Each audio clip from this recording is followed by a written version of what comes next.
Evening, everyone. Welcome to the Arts and Public Places Commission meeting on October 30th. We are beginning at 7:12 p.m.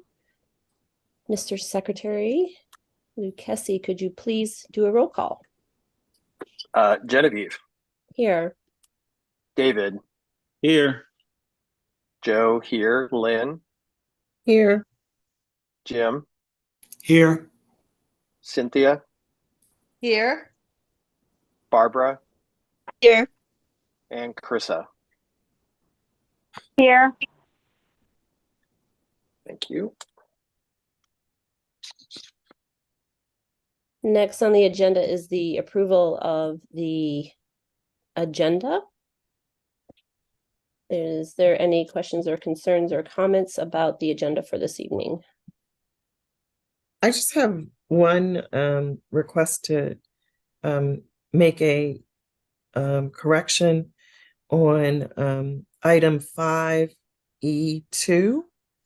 It says discussion of September ad hoc budget subcommittee motion, but actually the motion, it was voted on and approved. So it wasn't a motion, it was approved. Discussion of the ad hoc subcommittee approved in September. I move we approve the agenda with that amendment. Is there a second? Second. Thank you. All those in favor, please say aye. Aye. Aye. Anyone opposed? Aye. Okay.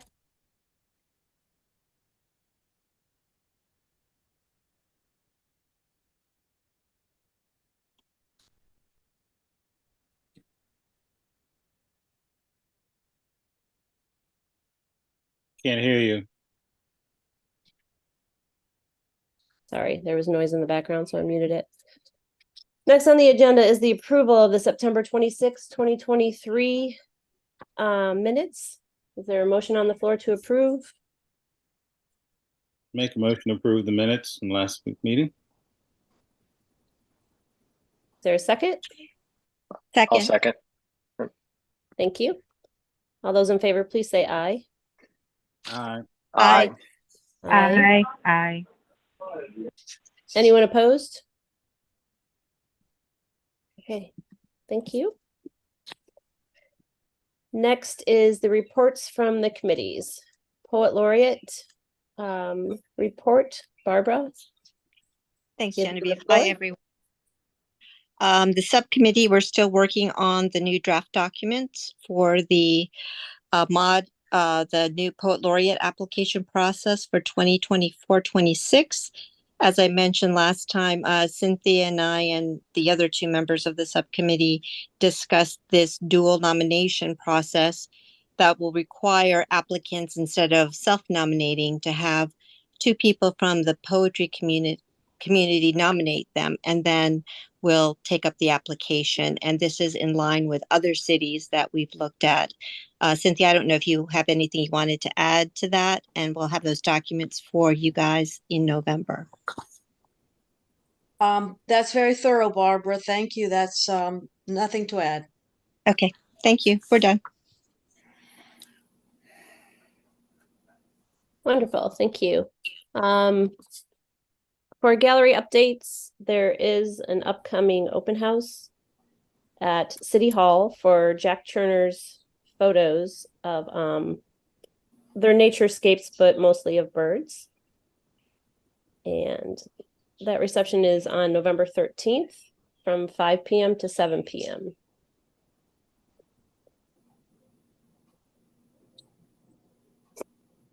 Next is proposed mural updates. I don't really have anything except for I'll use this time to talk about one of the applications that was submitted for a mural, and that's for the Pearl Health Center. I spoke to Terrence again today, and they have selected the the people that they want to have Jeff do the mural of. So they've submitted it to Jeff, and Jeff is producing the final artwork. And then once he has that final artwork, they'll send it over to us via email, and we'll get them on to present, since that application has been on hold. So that is an update on that. And then we have the grants update, Joe and Lynn. Two quick things. Lynn and I had a brief meeting on Friday to kind of make a plan about looking for some support for Westgate Circle, and also connecting with the city, just so we can make sure that we know how the process aligns and kind of work through that process in concert with the city. And I have reached out again to the person who is the kind of point person for the two programs that I know that we're eligible for through the State Arts Council, and just waiting to hear back from her. Information more than anything else.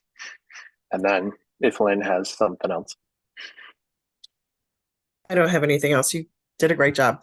Yeah. So my role was just to, I agreed to work with the city on how we would submit those proposals if and when there's an opportunity.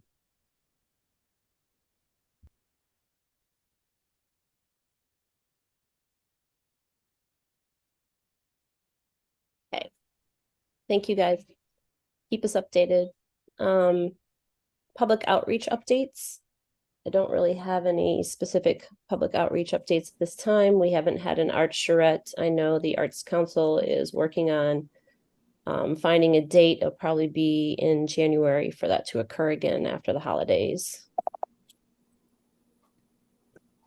Genevieve, I do know that there was an invite. Was unfortunately it was last week, last week, of the City Dock Planning Commission. I wasn't able to attend, but I know they did have a meeting. So I know the lady who part of that subcommittee usually puts out a report. So if she gets that to us, I'll send that to you, or we can report on that in the next meeting. That'll be good. There is a something that you guys might want to attend this Wednesday at 5:30 p.m. There's I can send out this information. It's at the Waterfront Hotel, and it's in regards to the City Dock Park preview and communications rollout. So it's a follow-up to that meeting that David attended as a representative for Arts and Public Places on the planning. So I think what they're doing is they're going to present from that. I don't really have the specifics, but I think that's what it's going to do. So I will send the Evite out. They're requesting that people, it's free, but they're requesting that people reserve tickets.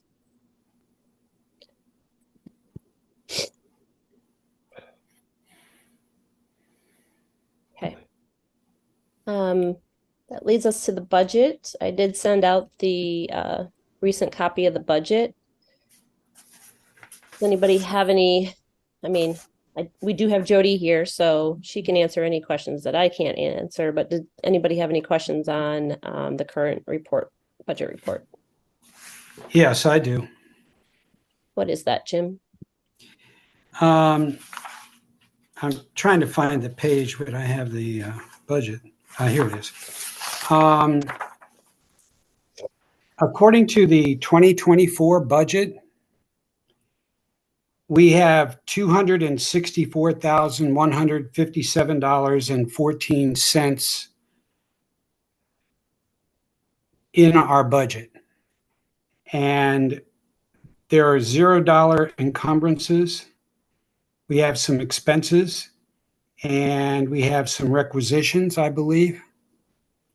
So our available funds for the next year are $244,582.14. Is that correct?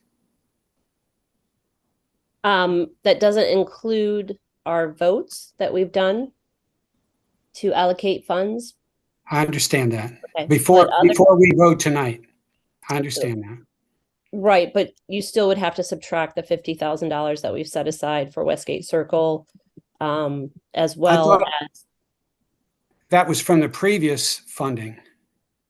No, well, it wasn't removed yet because we haven't paid it yet. So But then why is it added in the 264 amount? because it rolls, Jim. We haven't submitted an invoice for it yet. So our budget Oh. rolls over every year. Whatever's left over, we're the only one that gets to do that. So every year, whatever's left over from fiscal year 2023 rolls into fiscal year 2024. So, Okay. and the votes that we've made for the Westgate Circle was 50,000. We voted to do $10,000 yearly, effective in fiscal year 2023. So you would have to take 20,000 out for maintenance because fiscal year 2024, that's an additional 10 grand that comes out. You would also have to, and then any outstanding invoices that haven't been paid. So what we voted on in September.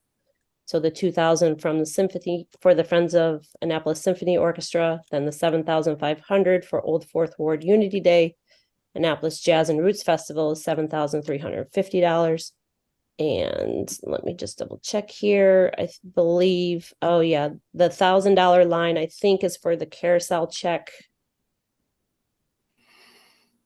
And that hasn't been paid yet, which was a band that performed. But we should be up to date on all of the other invoices. Okay, so the big question then is, when we receive this document, Excuse me. Mm-hmm. it doesn't really show us what we currently have available in our budget, other than the things we would vote on tonight. Because you just subtracted $70,000 from Right. whatever this 244,582 is, correct? Correct. Well, 244. Yes, but yep, correct. So what? Yeah, this is no way to give us the detail. We really need the detail of what we really actually have before we vote tonight, with all of those things shown in the budget as being things that are being subtracted out, so that it will come to mind and I'll remember them. But you just named a bunch of things I didn't even remember that we owed. Well, that's what I that did know that we owed for the circle, but I wasn't sure how you accounted for that. because that's on our And- Google Doc. That's on the Google Doc that's sent out. So What every Google vote, so I our have the budget. I had the budget in front of me, right the here. one that you want to edit, the one that you asked to edit. So you've seen the Google Doc. It's the one where it's the vendor payment schedule, the vendor payments for AIPPC, and it's the Okay. one that we list everything on there. On the end, it tells you how much we have to spend tonight. And what was that amount? I don't have it in front of me, unfortunately. Yeah, so it's 1,000. That should be, by the way, included 130. each month. That should be included with all the documents that we receive. It And- came sometime about 2 weeks ago, I believe, maybe a Okay. week ago. I don't, but it should come. We Would had a it lot help of you? changes. Would it help you if it comes, when do you want the link exactly? If 2 weeks is too far Well, out? I would like it to come earlier, but I apologize. The document is got 20 columns in it that are unused, and it's a unwieldy document the way it's presented to us.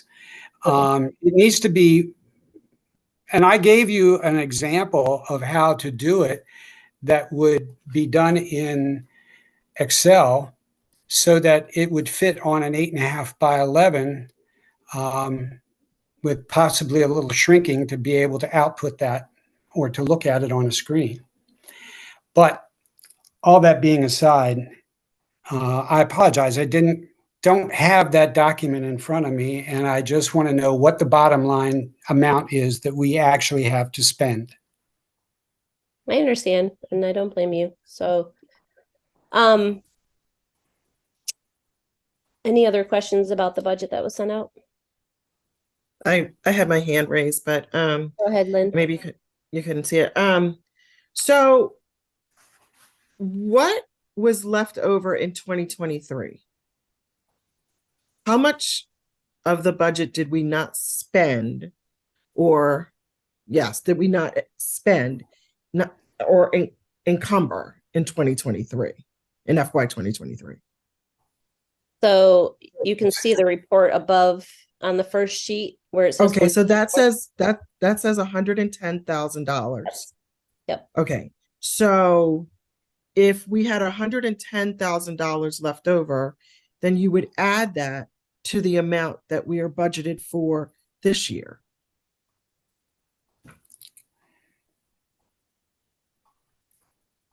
Am I Yeah. correct? Yes, I'll let Jody answer that. Go ahead, Jody. Yeah, so in the late summer of every year, we look at what you have left and we adjust what we put in your budget to what you had left over plus the current year. And we've already done that, and that amount you see, the 250, already has that number added in. So I'm that sorry, is the total. 250? I don't see a Oh, 250. 244. Your number's 244, the last one I Okay, ran. but so Yeah. the original budget, the 264,000 has the 110 added into it? Is so you're that saying correct, to me- Genevieve? I'm checking I believe that's the total. So you're saying that the hotel tax in FY 2023, which we're gonna spend in 24, right? Is half of what it was in 2023? No. So Okay, when- maybe at this time, we just launch into Jody and she can give her presentation, because that will answer like payouts, because there's more. It's not about pay. It's not about pay. Well, it is. There's more money coming in. So I want Jody to explain how this works. So Lynn, when we established the budget in the spring, with the council's approval, we have an estimate of what you will have left over at the end Right. of the year. Okay, And then we add in, I think it's about $120,000 of what we think we're going to get in 24.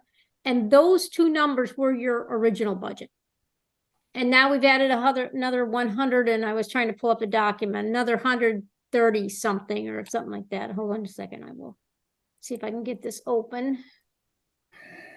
I found it earlier today. The council has approved.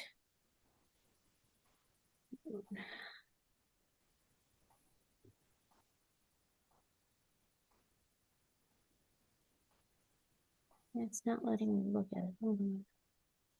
There it is. Okay. I'm sorry, another 107,595 was added to it. So the 244 that you're seeing is what you had in the original budget, what we added recently with this supplemental appropriation, less what you've spent. okay. So in 2023, the city budgeted for us about $170,000. And then you're saying this year it's 120? No, 120 was the new money coming in. That's what I'm saying. Okay, 120. so So the year prior, the original budget, the opening budget, I guess, anyway, the budgeted amount is 223,900, and we had 51,000 left over from the year prior.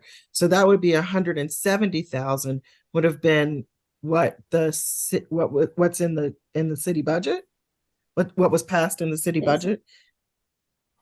So I'm not following you. I have the original budget coming into 24, 141,900. Okay. I'll go And back and look. That did not include the adjustment upward. You had 100,000 more. We added that to your budget. Right, I understand that, but I'm just saying that it sounds like in 2024, you're estimating that our allocation for 2024 is less than the allocation for 2023. I'll have to go look at the 141 components to see how much was estimated left over. I don't have the budget book in front of me. Those have the two components broken out. But I would think it was probably around 120,000, maybe a little bit more for new So it money. says 110,000. Okay, that might have been it. I can't, I don't know what you're looking at, so, Okay. it's just that there was an estimate given to us as far as what we'd have left over at the end of 23. We added that to what we projected coming in. And that total was 141,900. And then once the year closes out, we realized there was 100,000 more. We put that back in your budget. Okay. So we are still in fiscal year. This is fiscal year. So we're still in fiscal year 23. No, No, you're we're in 24. yes, our fiscal year begins on July 1st. Okay. All right. I just want to make sure I've got that much straight. Yeah. All right. Question. This, I'm not good with this. I mean, I don't find this intuitive and understanding.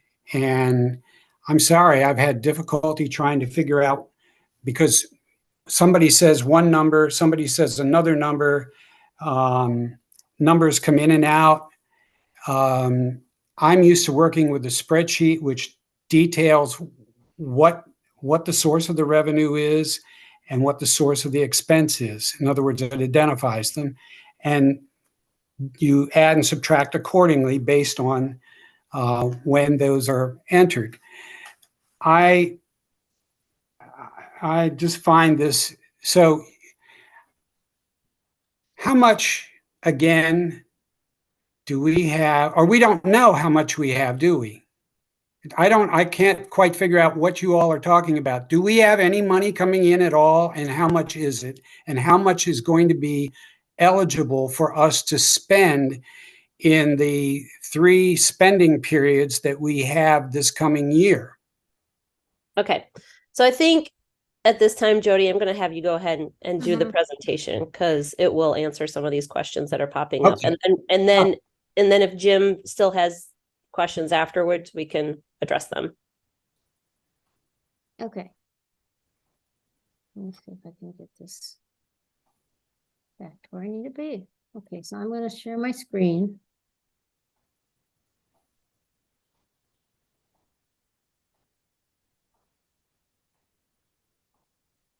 So, Hillary, can you tell me what you see? Just my PowerPoint?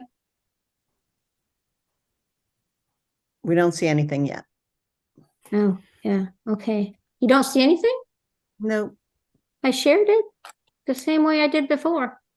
Try Hold again. on just a second. Okay, screen 2, share. Here, now we see it. Okay. Yeah, but I gotta get it on the presentation. Okay. There we go. So you see just the full screen? Yep. Okay. Thank Must have you. missed a step in there somewhere. Okay. All right, so one of the Everybody, things. hold on, Jody. Everybody mute your microphones, please, except for Jody. Thank you.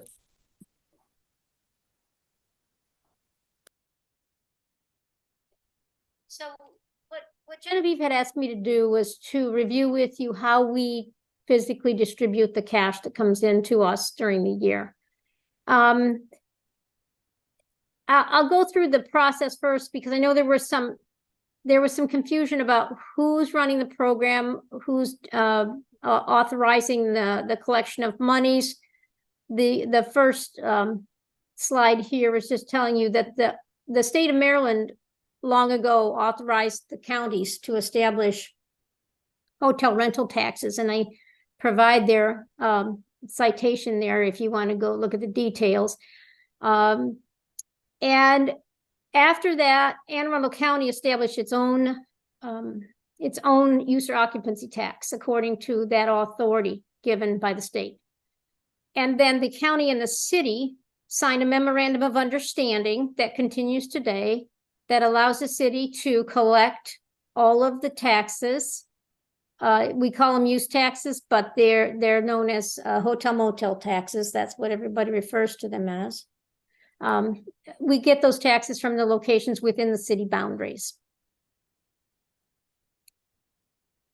Now, the money, we are getting 100% of those taxes. The county program requires that 17% go to Visit Annapolis and Anne Arundel County. And the county program also requires that 3% go to the Anne Arundel County Arts Council. And as you know, over the last, in the last couple of years, the state has directed us to provide 3% to AIPPC and 3% to the Housing Trust Fund. And we retain the remainder of the revenue for our general fund. And I think this part is what everyone is having trouble with, the timing of how we do this, how we distribute. AIPPC is a fund within city government, and we pay your bills out of that fund. And the hotels and the short-term rentals owners send us money every month.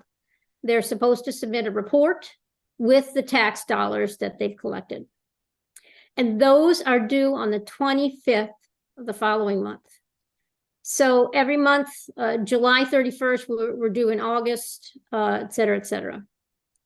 And as you know, we don't always get them all on the 25th. They trickle in for another week or so. At the end of each quarter, we accumulate those 3 months of activity, and we reconcile the reports that we received to the revenue collected. This can be a short process or a long process, depending on how many items we have that don't reconcile. We have to see if everybody's filed a report, if we don't have revenue from everybody, and sometimes have to reach out to these owners and figure out what it is they're submitting to us. So as we try to do that quickly, it's assigned to a tax, one of my staff, but that's not the only thing they do. They have a lot of other things they're working on as well. So they fit it into their schedule quarterly. And then here in this box, I provided for you each quarter end so that you can see, for instance, for the September 30th quarter, the reports from the hotels and the owners are due on October 25th. Then we do our reconciliation process in November. And if everything goes well in late November, we remit these pieces of the funding to the 4 entities. 2 of them get physical checks from us, and 2 are funds within our government. So we just transfer the money to the funds. So this will help you explain the delay on how we post the revenues to your fund, and why it takes so long from the timing of the receipts. I mean, that would mean your July receipts don't really get posted into your fund until some late November. In late August, we distributed your June 30 funds to you. And then I just have a couple notes here. This is the way the county does it as well. And this remitting in the late November, February, May, and August, that's the ideal schedule. In the positions that we've had working on this funding distribution, we've had a lot of turnover. So we've had to pass the task around and train new people on it several times over the last couple of years. So we have gotten behind on some of them, but recently we've been more timely, and we're hoping to keep that up. So that's what I have for the presentation. I'll keep this open in case somebody has questions about it. Any questions? And I can speak to the budget a little bit as well. You know, the budget you're looking at is your total spending authority for the year. And the budget spending authority is developed presuming these monies are coming in. From a technical standpoint, your budget can be spent when it's established in July. But your commission is being very conservative and waiting for that funding to come in and post to the account before you start committing it for your purposes, because it is variable and you don't know the exact amount you're going to get. And we don't know until these quarters come around. All right. I see one hand up. I can't see all the faces. So Jim? Thank you, Ms. Dickinson, Jody. That is very helpful and a bit more clarifying. Can we get a copy of this, a PDF of these charts? I'll send you the 4-page right, and presentation that then- I have here. And then Genevieve can distribute it to us. Mhm. Thank you. Jody, along with that, could you also send us the line item budget for the Department of Recreation and Parks? I'm looking in the budget book and I don't Mhm. see it. So Um, AIPPC is its own fund now. We separated it out. And AIPPC will be shown as its own separate fund within the department that manages it. What year are you looking at? I'm looking at FY 2024. Okay, so Um, if you look at Rec and Parks and you turn to the I back am. of their section, I am. you see a table in there for AIPPC? I don't. Okay, so it could be in finances section as well. Okay, I'm trying to I'll think look of where- for it. Yeah, it's got its own little box. It will be in the back of one of the departments. It has to be finance or Rec and Parks. Okay, thank you.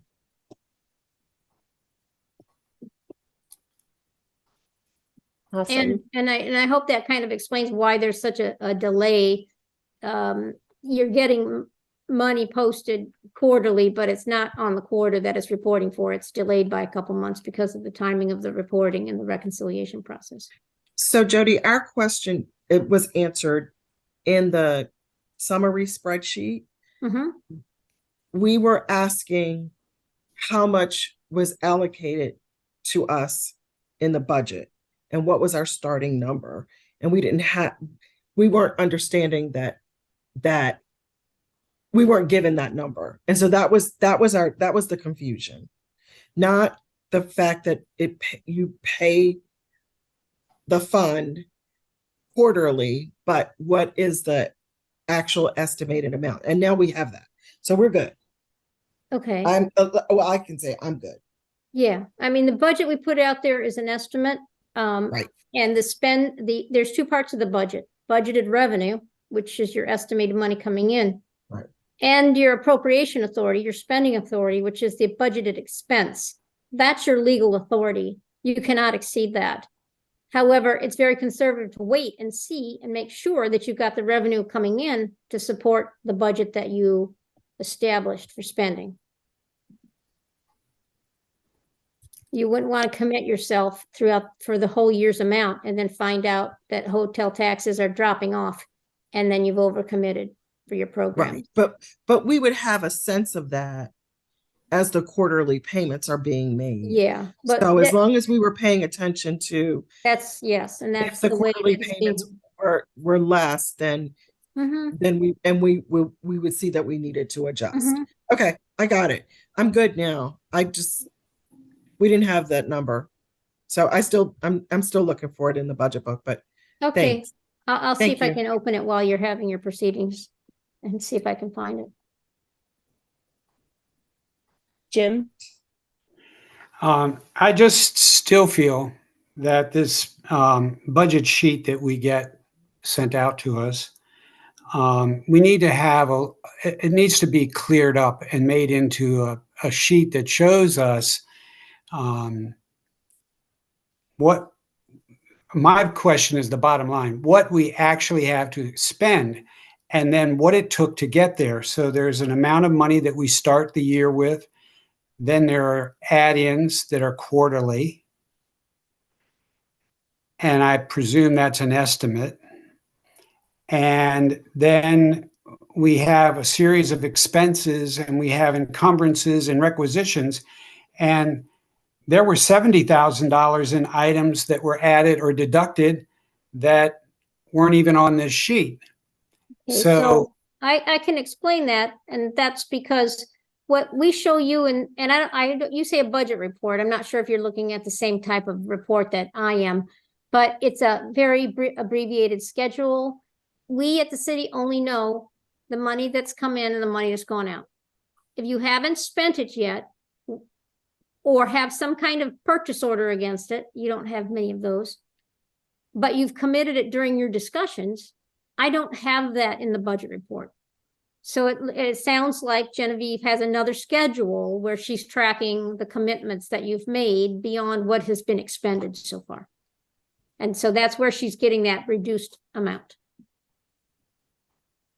So I guess my question is, I don't have that particular document that Genevieve created handy to me right now. But you do, What is- because what- that's in the, what is- that's What is the the one in our bottom Google line Doc. amount? What is the bottom line amount we have tonight Okay. at The- 7:45? What is that amount before we spend it? It was the 133,000 that I gave you earlier when you asked that question. Okay. I just want to make sure that's got all the things subtracted. It does. Okay. Yep. All right. And I'll go back through that after the votes tonight and send it to you again, Jim. Okay. Excuse me. And then And that Jim- amount, by the way, is for the whole year. That's not just for the first quarter. right, that's deducted from that 244 on the budget. Jody, can you also just go through the different reports that are on the budget report that you send us? You know, there's tabs on the bottom. Can you show everybody how to access that and what they are? So you have distributed to them this Excel schedule that Julie prepares for you. Yes, ma'am. Yep. Okay, all right, let me see if I can share this again. I gotta find my meeting screen.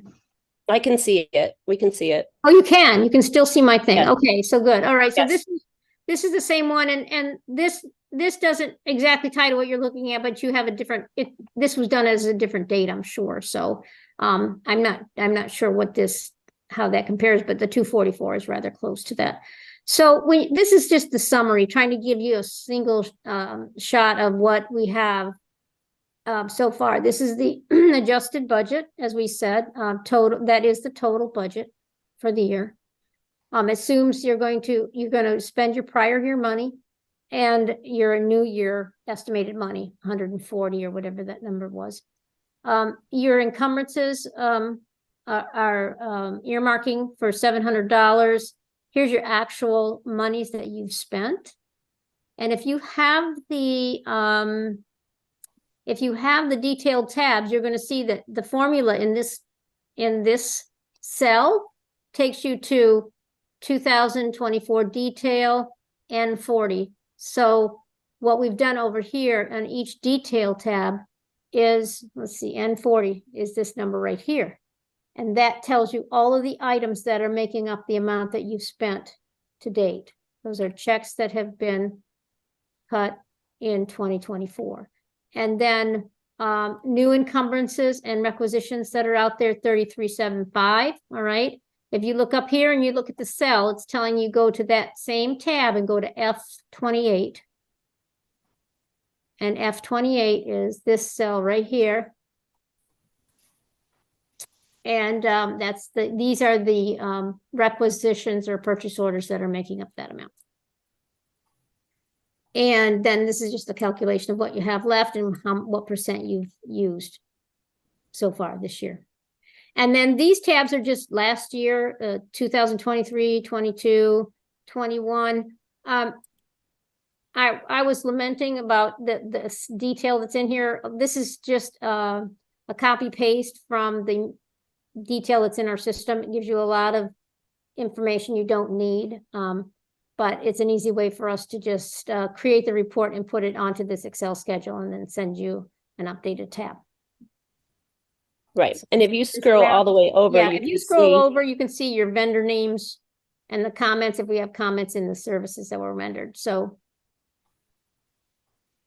this column is important, this column is important, and that column there.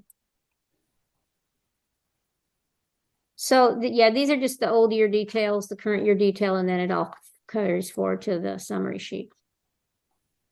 Now, where do we click on? We click on the item up where it says 2024 and it's in a box. But what do we how do we see those numbers again, just quickly? Do we Okay. click on, Yeah, so I just clicked on the 11,250. okay, Okay, And and then then- you look up here and it tells you this is the formula that's in that cell. all right, now And where what do we it's doing find is- that? See that you just click on this cell, any cell, you click on it, you're going to see what's in the cell up here at the top. Can you see my Yeah. cursor? Yes, I see Okay. it. See, that's just a number. We just punched the budget number in, but this is an actual number. And this is, if you look at that, it's telling you that that number is coming from this tab, 2024 detail. See how we called this tab 2024 detail?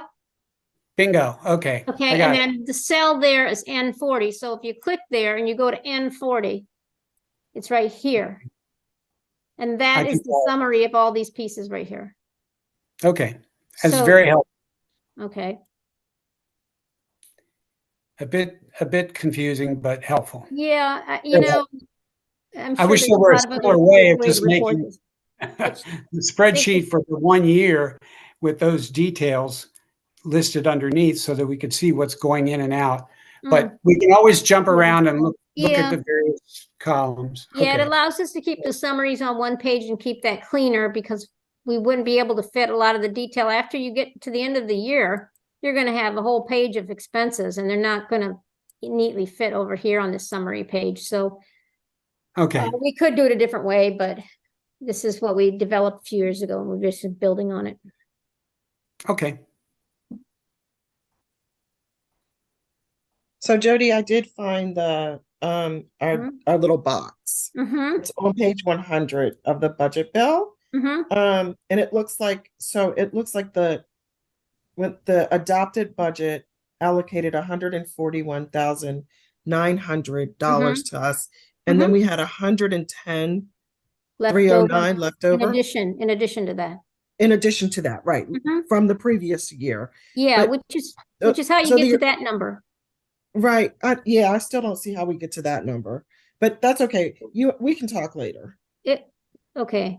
Yeah, I'll have to see, there might have been another number added back to it. I'll have to go look and see it, look at where the numbers came from. Okay, thank you.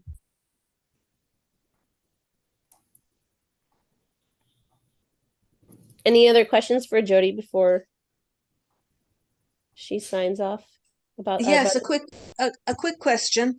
Okay, we voted for 10,000 annually for maintenance, but in 2023 we had no maintenance projects. So does that mean the 10,000 rolls over into Yes. 2024?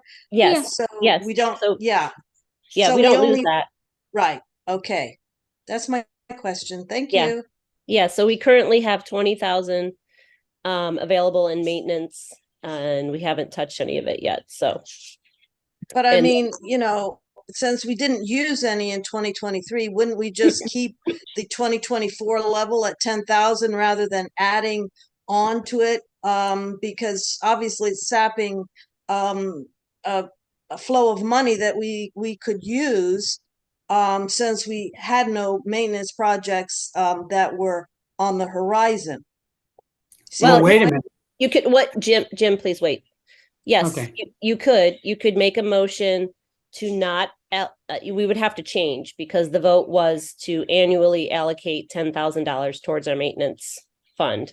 If we want to change that, we definitely can. We would have to make a motion in order to consider not putting $10,000 into the maintenance fund this year. And yeah, and then if it was approved by the majority of the commission, then that wouldn't happen.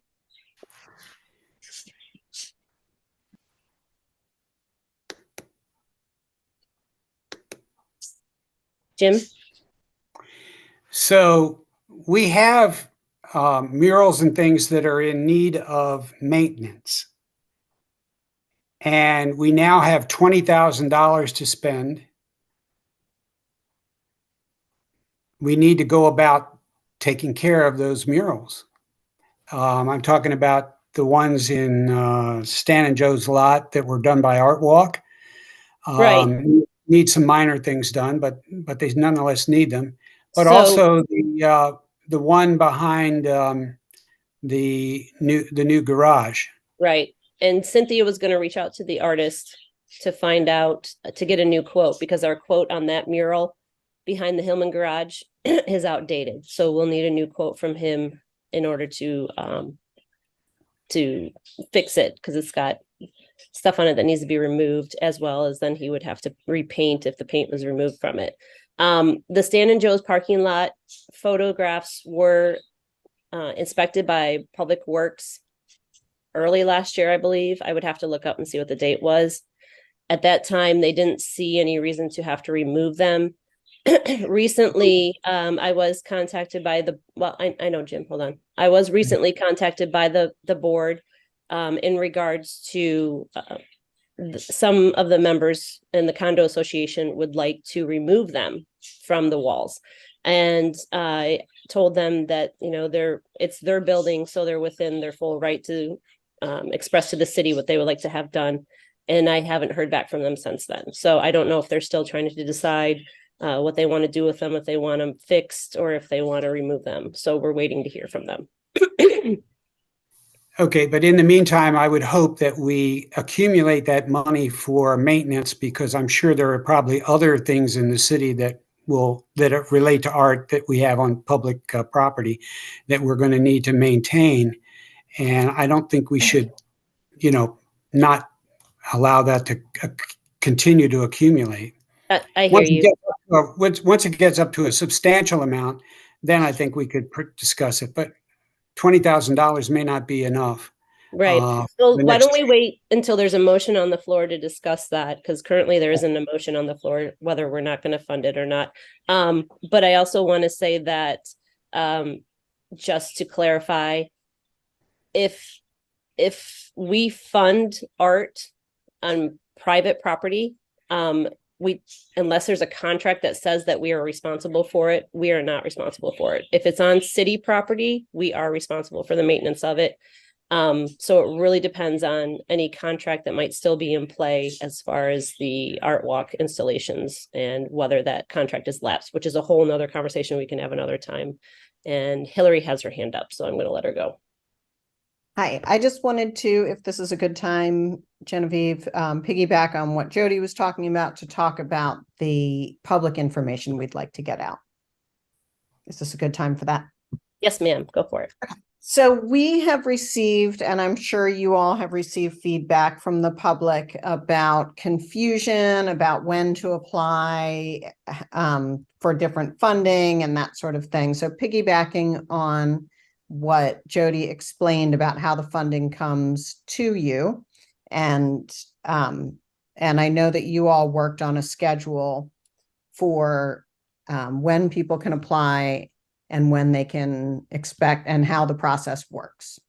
So Mitchell, I met with Ashley and Genevieve to go through that rulemaking that you all had talked about. And we tried to translate it into a readable format for the public. And I know Genevieve sent that out. I'll share it now. But I wanted to get input from all of you before we took that document public. But the goal here with the document, do you all see just the document up there, or do you see my whole screen?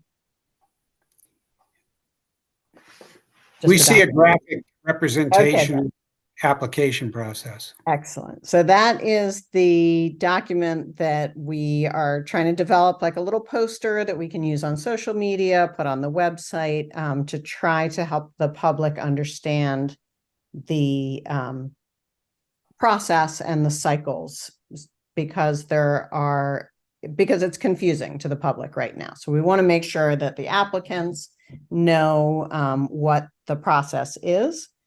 So this is the graphic that they created to try to express that in a readable manner.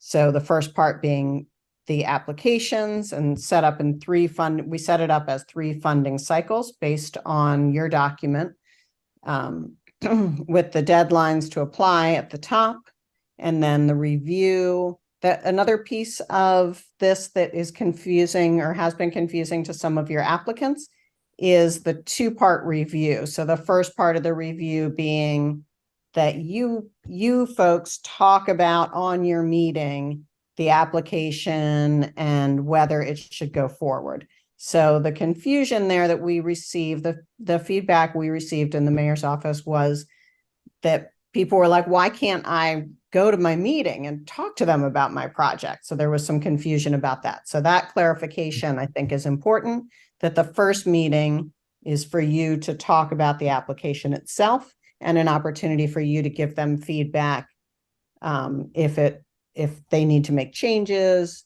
And then the second meeting, so part 3, separating part 2, which is internal review by you, to part 3, which is presentation by applicants. So that is a really important thing to get across. And then the final part being the funding awards. And I believe she put, do I have the right version of this? We talked about putting information out too about how, I think this might be an old version. Yeah, but I don't think that's the newest one. Yeah, a note at the bottom that said that that the awards are granted, or the allocations for certain types of events come after the event happens and then they bill, whereas other projects get funded based on when they're approved. So we want to try to get all that information out there, and we'll work on a series of little graphics to put it out, as well as some overall graphics. So Hillary, I would say that the board needs to approve the graphics before they're made public. That's why I'm here, is to send you the first copy. And I think you guys have actually an updated version. That was, yes, Okay. exactly that. So, and we can't do that this evening.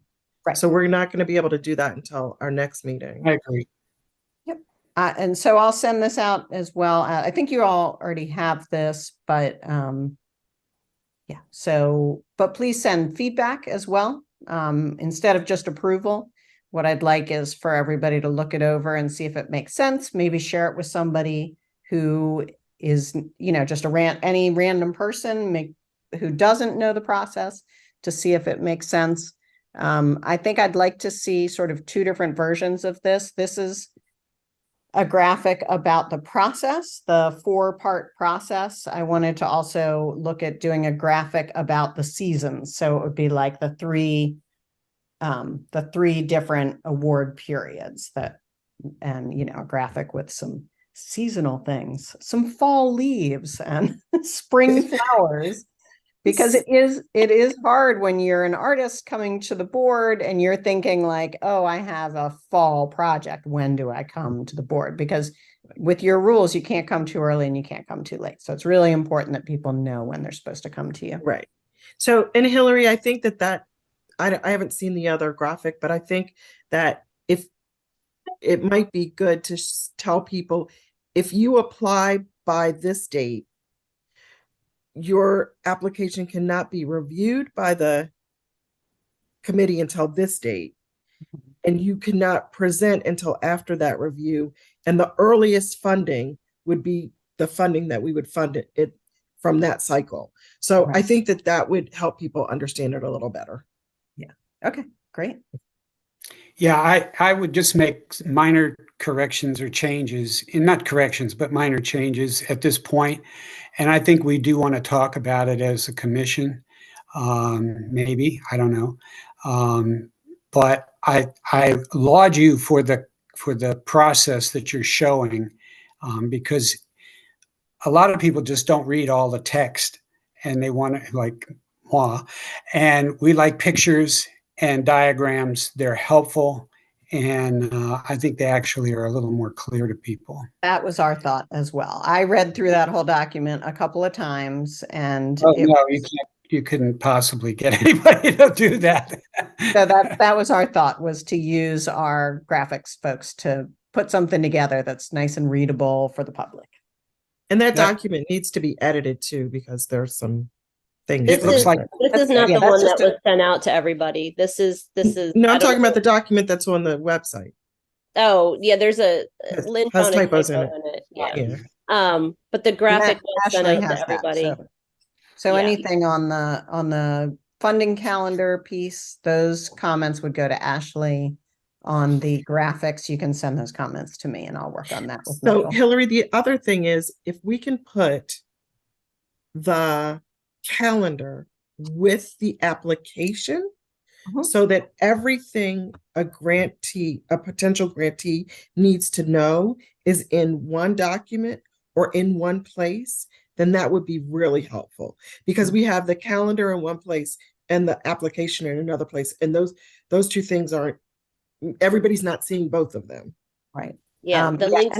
And we do need to do some work on your web page as well. Yeah. We've removed most web pages for boards and commissions. I don't know if anyone's been on the website lately, but we have a new external program that tracks your membership and that sort of thing. So the membership, the vacancies, the applications, that's all in a new program. So most boards and commissions lost all their web pages because we've incorporated the information from the web pages to the new program. Arts and Public Places is one of the only exceptions to that. You still have a page, but we're going to take that information off, like the membership. I think I already took the membership information off. So it'll just be for information that you're putting out to the public. Not about your membership and things like that, but just about your application, these sorts of graphics, you guys have YouTube videos and all kinds of things that the other boards don't have. So, so yeah, any feedback you have on what you want to see on your webpage, feel free to email that to me as well. And I'll work with Ina to update your webpage. And the clean graphic was sent out is it on October 23rd, and that was sent to everybody, and it's the one that I responded to and said to hold off to send it out until we discussed it at the meeting. As far as updating the applications, we can do that with Ashley. We can add the grant schedule in the type somewhere on the application. We'll work with Ashley on that and then get that up so it isn't a separate link for them to know what the grant schedule is. I'm confused. Ashley, I don't get it. Ashley doesn't. She's our legal. Yeah, Ashley is our legal liaison, and she. I know. Yeah, she's our legal liaison, but does she post the stuff to our website? No. We post it. Our Thank you. application. Okay. Thank you. Okay. She's the owner of updating the applications. I'm talking about updating the applications to have the grant schedule on it because that's what you asked for, right? Yeah, but I think we should talk about it before we give it to. And it's fine. I'm just saying it has to be Ashley that does that. Hillary doesn't update our application. That's all I was saying. Ashley owns the document, so any changes be submitted to Ashley. And she needs to approve changes for legal sufficiency. I think if there's any simple typos, depending on your board's opinion, you can send them over. Any substantial changes should be voted by the board before Ashley's notified. Exactly. Thank you. Jim? I have a question. Well, my only question is, I think the applications, we need to do a little re-engineering of those applications. They're really, I don't know the right word. They're a bit intense. So I want to try to figure out a better way to do that. But perhaps I can come up with some idea and then work with Ashley to figure that out. But you could do edits to an application. Why don't you redline one and then bring it to the commission? I would like to do that, and I think I can do that. And bring it to the commission and make sure it's on the agenda. Tell Joe you want to put it on the agenda, and then as a commission whole, we can discuss it. Because I think Lynn is absolutely right. We want to talk about this as a group before we engineer it. And I do like the idea of putting the dates. And one of the things we do need to think about is how we're communicating with the grantees or the applicants, because some of them are not getting the message when their grant is not approved or whatever. I've heard this from some people, but rather than make a big deal about it tonight, let's move on to the applicants and try to get through this ordeal. Okay. And by the way, I know that we have approved an agenda, but I noticed that there are some grant requests that date back as far as probably April, that are not on here. And we need to know what is the status of those grant requests, and have the grant applicants been informed of a delay or rejection, and who's making these decisions. And we need to have the commission look at everything that's on our plate, or should be on our plate, because it was submitted by application. Okay, so let me answer those questions, Jim. Sure. As I mentioned earlier during the murals update, that the Parole Health Center has been notified. We did have communication. We're waiting on them in order to move that application forward. You'll see that below, well, here, I'll just go in and let's start from the beginning of which ones are still in our folders.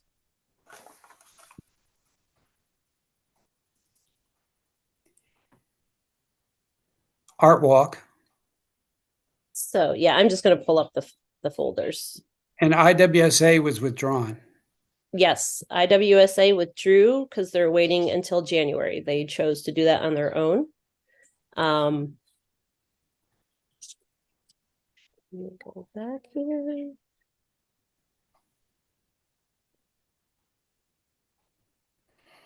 So Parole Health Center, I mentioned the Chesapeake Jazz is presenting tonight, and the art walk for the Hillman Garage. I did send them an email and asked them if they had the final artwork for what that art piece is going to look like, because when they submitted their application, they didn't know at the time. They wanted to curate photos from the public. We don't know what those photos are. We don't know if it's still going to have photos on it. So a final artwork piece was requested from them, and we have not received that yet. So that is why that has not been scheduled, and they know that. So and then IWSA, Inner West Street Association, all of their events were concluding, so they decided to wait until January to apply for the next year's events that will start in the spring. And then the I Am a Man program is one that we haven't reviewed yet. So those are all the applications that are not voted on yet for spending. I have some concerns about the IWSA application, but we don't have it, so I can't discuss them. But no, well, we can discuss it when they turn it in. Okay. Okay. Awesome. I also have concerns about Maryland Hall. Okay, well, why don't we wait until we get there, Jim? Okay. Okay. Let's follow the agenda. So back into the agenda, then if we are done with the budget discussion, if nobody else has any more questions about it, we can move on to unfinished business. Okay. Good. Okay. I just Well- wanted to say what I spoke of earlier was just a question. And I think that what Jim had to say makes a lot of sense. 5 years ago, Stuart submitted the Hillman garage mural, renovation. That was 5,000. So, I mean, we could easily spend 10,000 on possibly that one project. So, yes, we do need to accumulate that maintenance fund. So, once again, I agree with what he said, and we'll just keep that balance going, get the annual amount. Okay, Cynthia, thanks for clarification. Okay. We'll move on to the presentation then, please. Hillary, could you bring Mr. Noonan forward so he may present the Chesapeake Jazz Festival?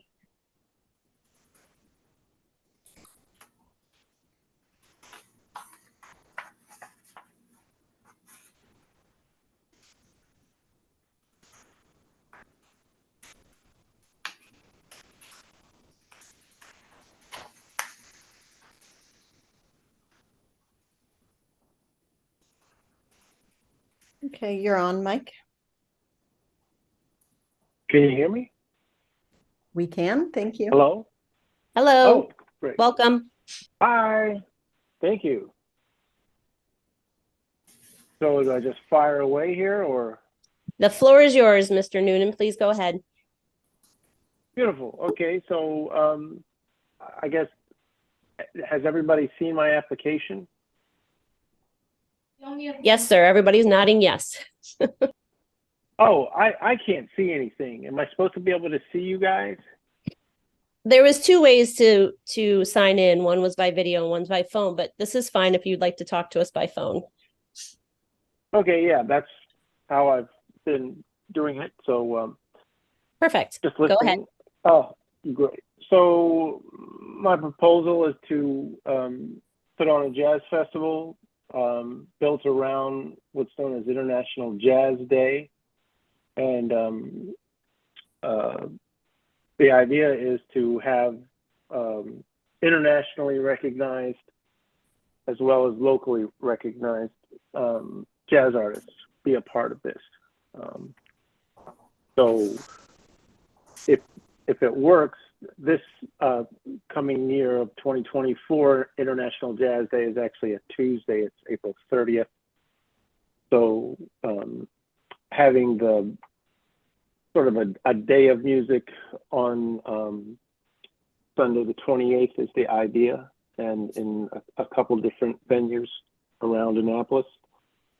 And depending on what other funding, I can hustle, sort of extending it all the way through to the 30th. But if it doesn't go that far, that's it remains to be seen. But starting with a large sum will help get momentum to get people of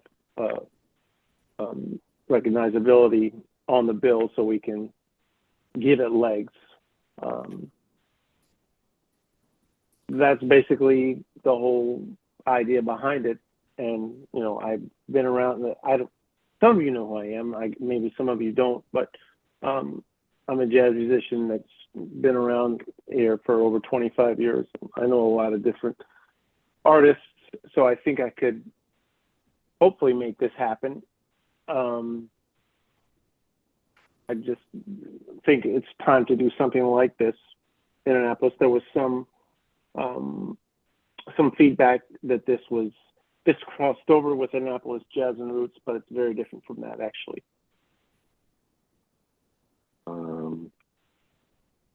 Other than that, I don't know what else to say about it, other than I hope people understand the value of it. Annapolis has a long, rich history of jazz presentation. It's kind of waned lately. Maybe this can reignite that.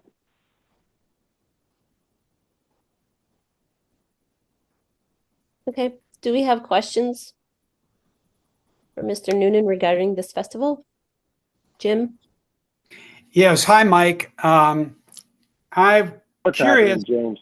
You're asking for $20,000, and that's for artist fees, i.e. the performer. How many performers do you anticipate that $20,000 will bring to Annapolis? See, I don't know. It's like, if my idea is to have people like Bobby McFerrin, Kenny Barron, Dave Kokoski. That's just, that's for starters. But Bobby McFerrin's, starting fee, depending on who you talk to, is anywhere from $25,000 to $75,000. However, booking that books Bobby McFerrin, I go way back with them when I lived and worked in Boston as a jazz musician. I'm not saying I'm going to get a deal from Bobby McFerrin, but performing artist fees that have a name, $20,000, they won't even call you back. But if I can start with $20,000, get more money from other places and then get someone like Bobby McFerrin, it's going to work. But if you're asking me how many jazz groups will come for $20,000 where there's no name, is that your question? Well, you've given me a good idea of what you're doing with the money by using it to leverage some famous jazz musicians to come to Annapolis. So I understand that. And I really get the idea that you're not asking for enough, but that's neither here nor there.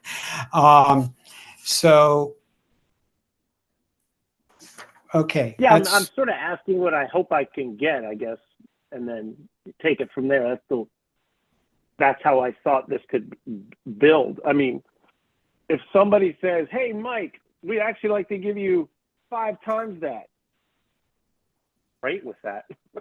But you know, I've done this kind of thing, and I feel like this is, you know, a good starting point. And if something like this does take off, you know, it can evolve.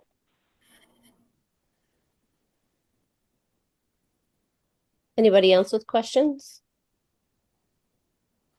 David? I have one. I just have one. Oh, go ahead, David. Hey, Mike, this is David Arthur. How you doing? What do you say, partner? Good. And yourself? No, I'm not bad. So are you looking, I mean, I'm totally, I understand what you're trying to do. And, you know, obviously people like Bobby McFerrin and that calendar are going to cost you a great deal of money. Who else are you looking into to help supplement the funds? But obviously $20,000 is, you know, a small drop in the ocean compared to what you're going to need to host some, you know, a full-fledged A-list event. Who else are you looking to get funding from? Yeah, I mean, I will leave no stone unturned from all the contacts that I've built in this area,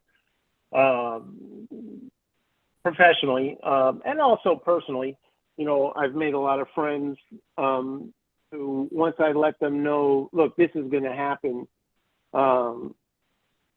we're looking for people to help financially support this. Corporate entities, you know, real estate,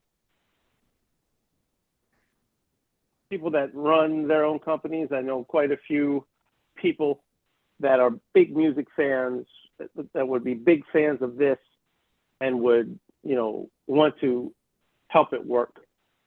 I hope that's enough information. I mean, I'd rather not name names. Is that what you're asking? No, I'm just just curious, you know, how successful you've been in raising funds. You mean raising funds for this project or raising funds in my career? For this, no, not for your career, this project. Oh, this project? I mean, this is it. I'm starting with,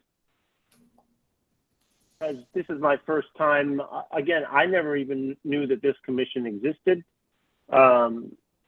When this idea started to germinate the end of last year, and this commission was brought in, the idea of this commission was brought in front of me as somebody who could potentially want to be a part of this and would, you know, hopefully contribute what's a sizable amount.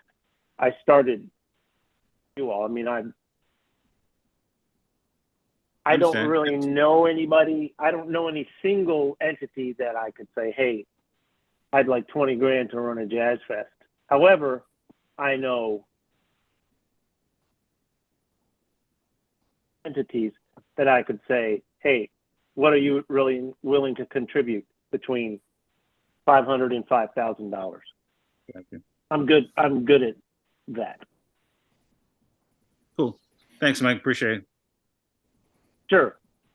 Okay. I did share my screen. I hope everybody saw that with his application, he did send in a list of some artists that he has projected to play. It is included in his application. It is in the folder for review if you scroll through both of the scans. I'm going to let Lynn go, and then Krista said she just texted me and said that she has a question as well. So go ahead, Lynn. Oh, that's right. She can't raise her hand. Yeah.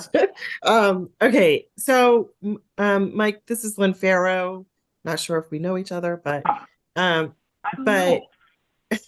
But a couple questions. The first one is your organization a nonprofit or a for-profit? Um, Or is there an well, organization? technically, an organization. It's, I mean, the name of the festival is Chesapeake Jazz Festival because, you know, it needed a name.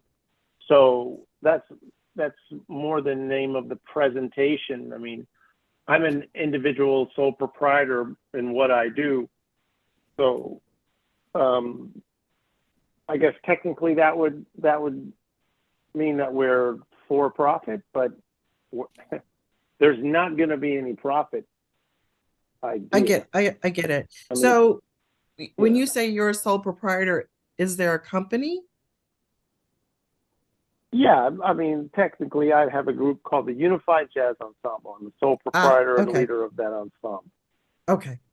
Thank you. Sure. Krista? Hey there, it's Krista Rich. I think it's a fabulous idea, anything to promote jazz. I'm in, as you know. I love supporting our local music, and, you know, I have a background with family members that are into jazz and the whole 9 yards. I've known over the years quite a few professional jazz musicians myself. I love the idea.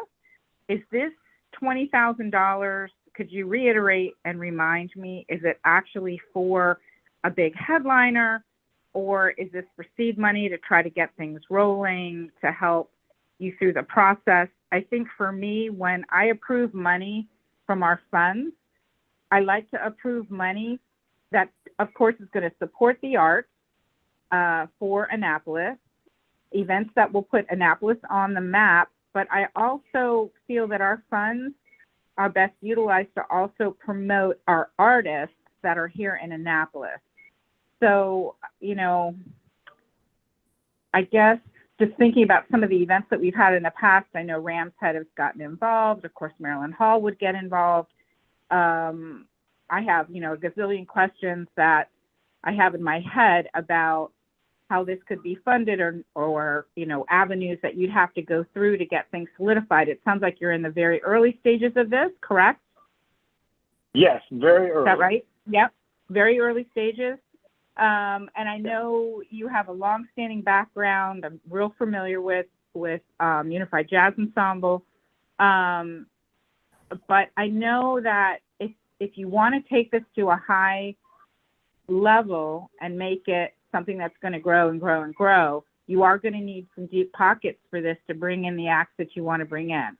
So with that said, I think Lynn had asked questions about, is this for profit? Is it nonprofit? You know, of course, if we get involved in it, we have to throw things up the chain to Ashley, who's our legal counsel.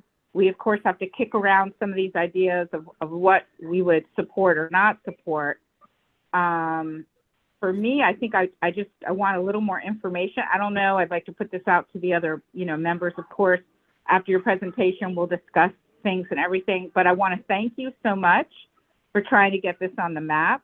The Jazz and Roots Festival, I think, is fabulous that we have here. And I know this is going to be, you're trying to do something that's separate. So I'm in favor of it. I just feel as though this is kind of like the starting stages, so it's kind of hard for me to make a decision about what I would vote or not vote on right yet. But thank you so much for bringing it forward. And I'd like to just encourage you to also look for other sponsors that might be interested in this. And again, to the chair, Genevieve, you know, are we permitted to get involved with something that is going to be for profit?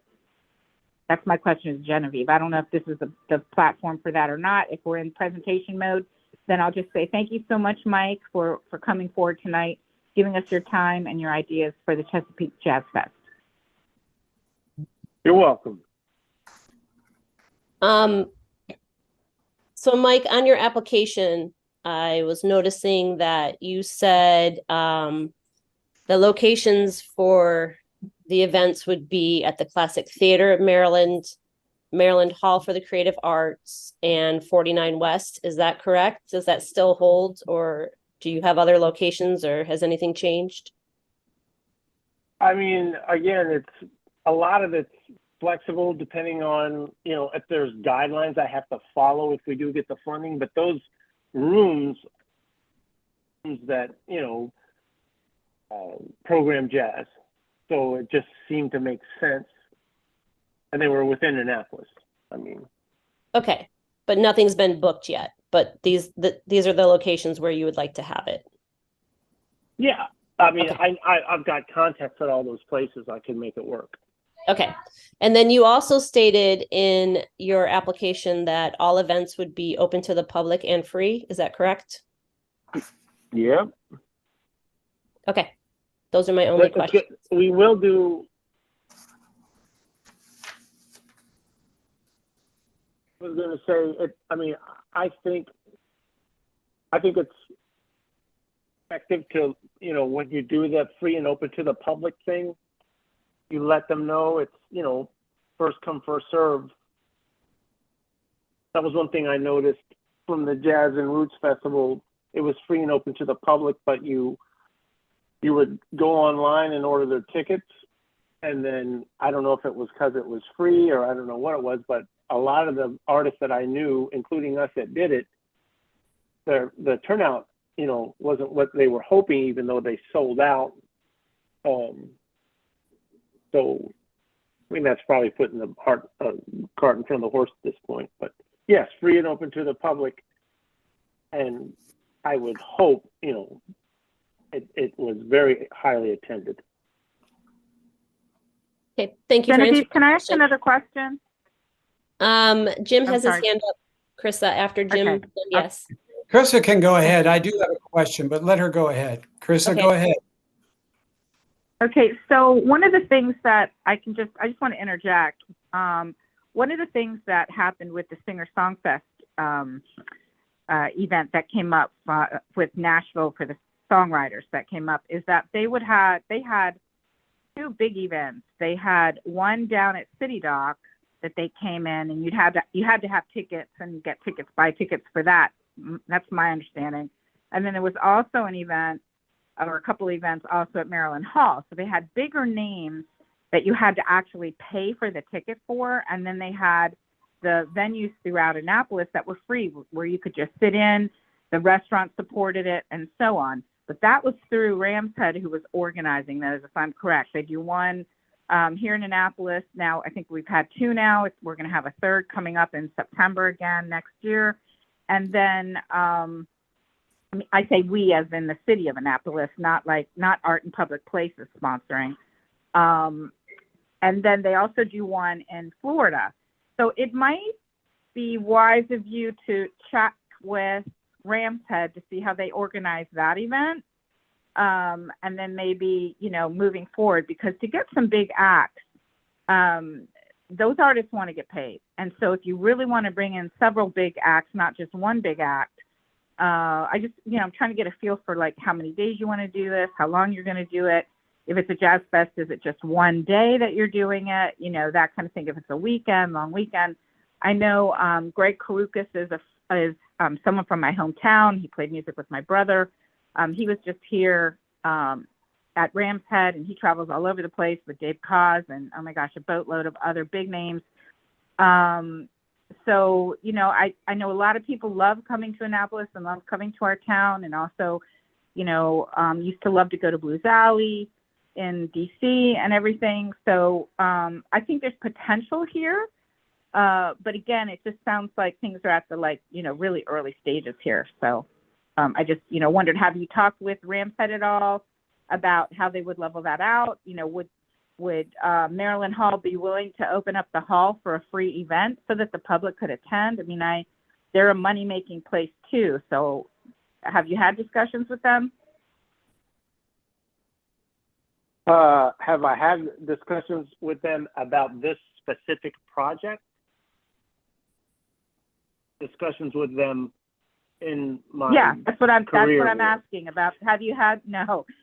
We're talking about your Jazz Fest. Have you talked with them as a venue? Are they on board already? No. Okay, because I believe I for us didn't to put give money, Ram's Head. I didn't put Ram's Head on. I mean, Maryland Hall, because there's a big, performance venue and it's in Annapolis. And because I do have contacts there, Ram's Head, Okay. in my experience with Ram's Head, I didn't. Again, that's for somebody else, I guess, somebody else's project. But my project, I listed who I thought, I could hopefully, again, very early, but I explained why. I mean, I'm not going to move forward unless, I can get some sort of funding that makes it, and if the amount of funding is what's going to sort of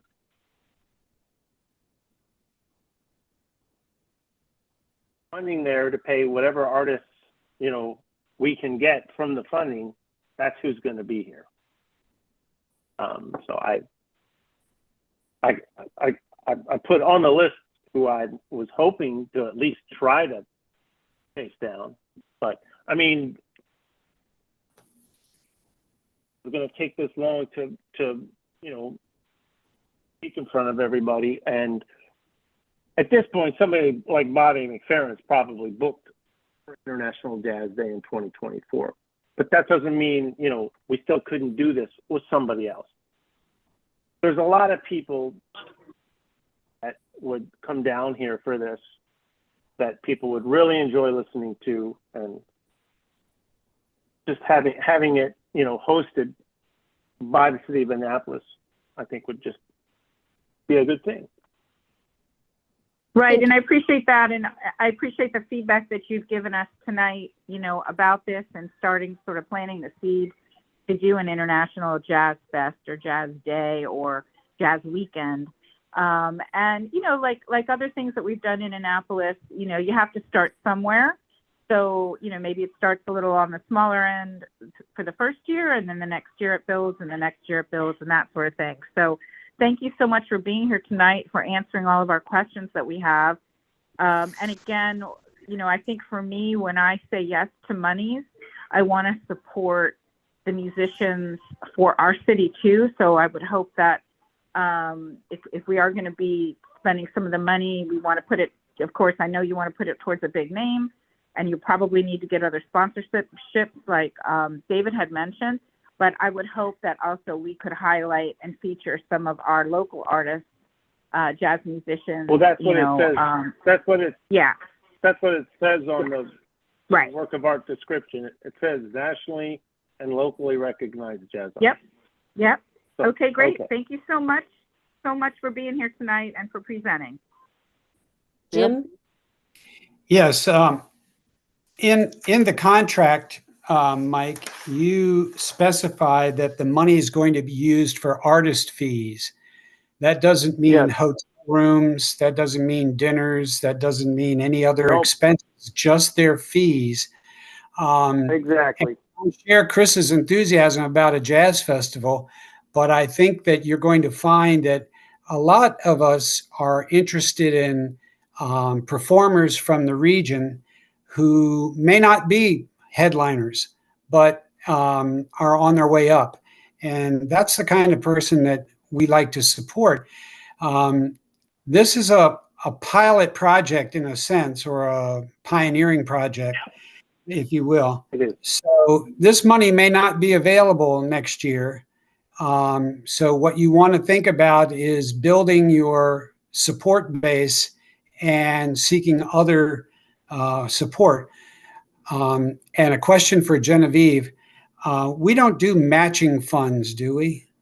In other words, if somebody wants $20,000, we'll match up to $20,000. We don't do that sort of thing, do we?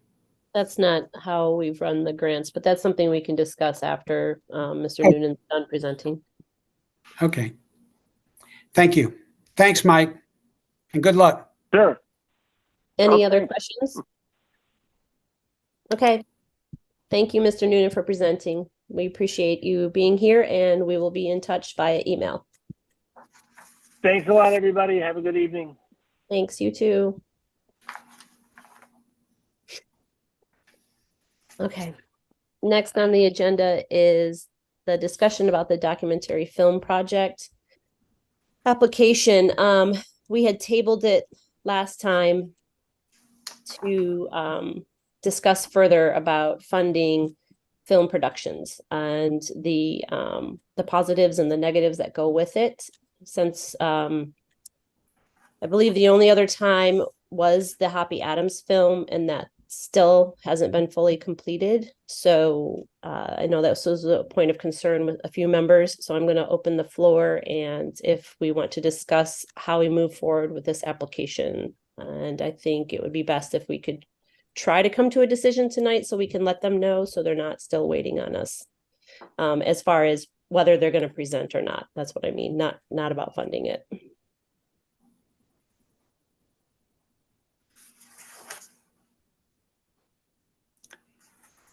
This looks like it's going to be money to pay venues to let them have their showings.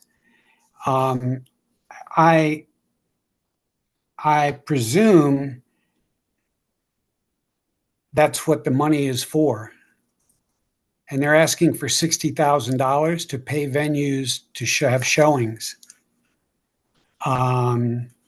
I could be really wrong. Maybe it's really a creative fee of some kind.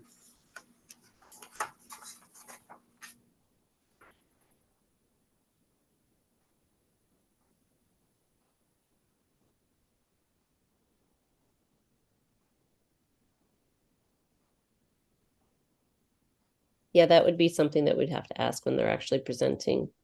Or we can go back to them and ask them for more of a line item as to what the funds are going for. Their budget.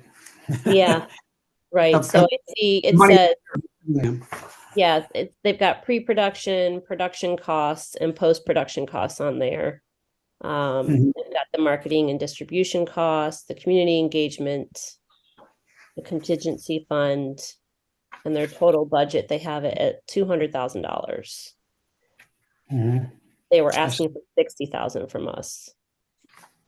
Then it says the funds provided by AIPPC will be allocated as following: $5,000 towards pre-production. Oh, I missed that.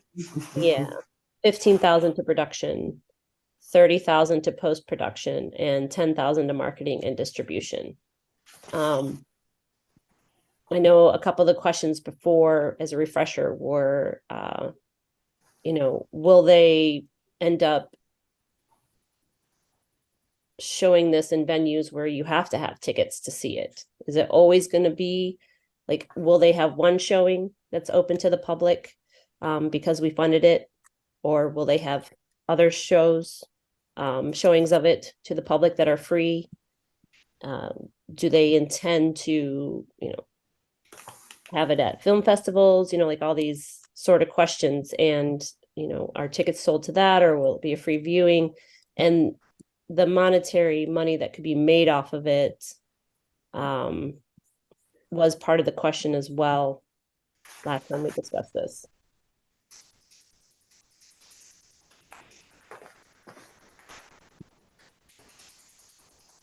So, well, a lot of the $200,000 is going to things we wouldn't want to be funding, but the particular part is the $5,000 for pre-production. But then they start adding on hiring crew, which of course they're going to have to do, and insurance and post-production. Well, that didn't go in there, but I really don't know how to handle this. I would give them pre-production money, but I'm not sure, because that's the creative part of it in a sense. The rest of it is execution, but I'm not really sure. I just don't, I know they're not asking us to pay for rental halls and things like that, but maybe they are. They want equipment rentals and crew salaries and fees, travel and accommodations, and insurance.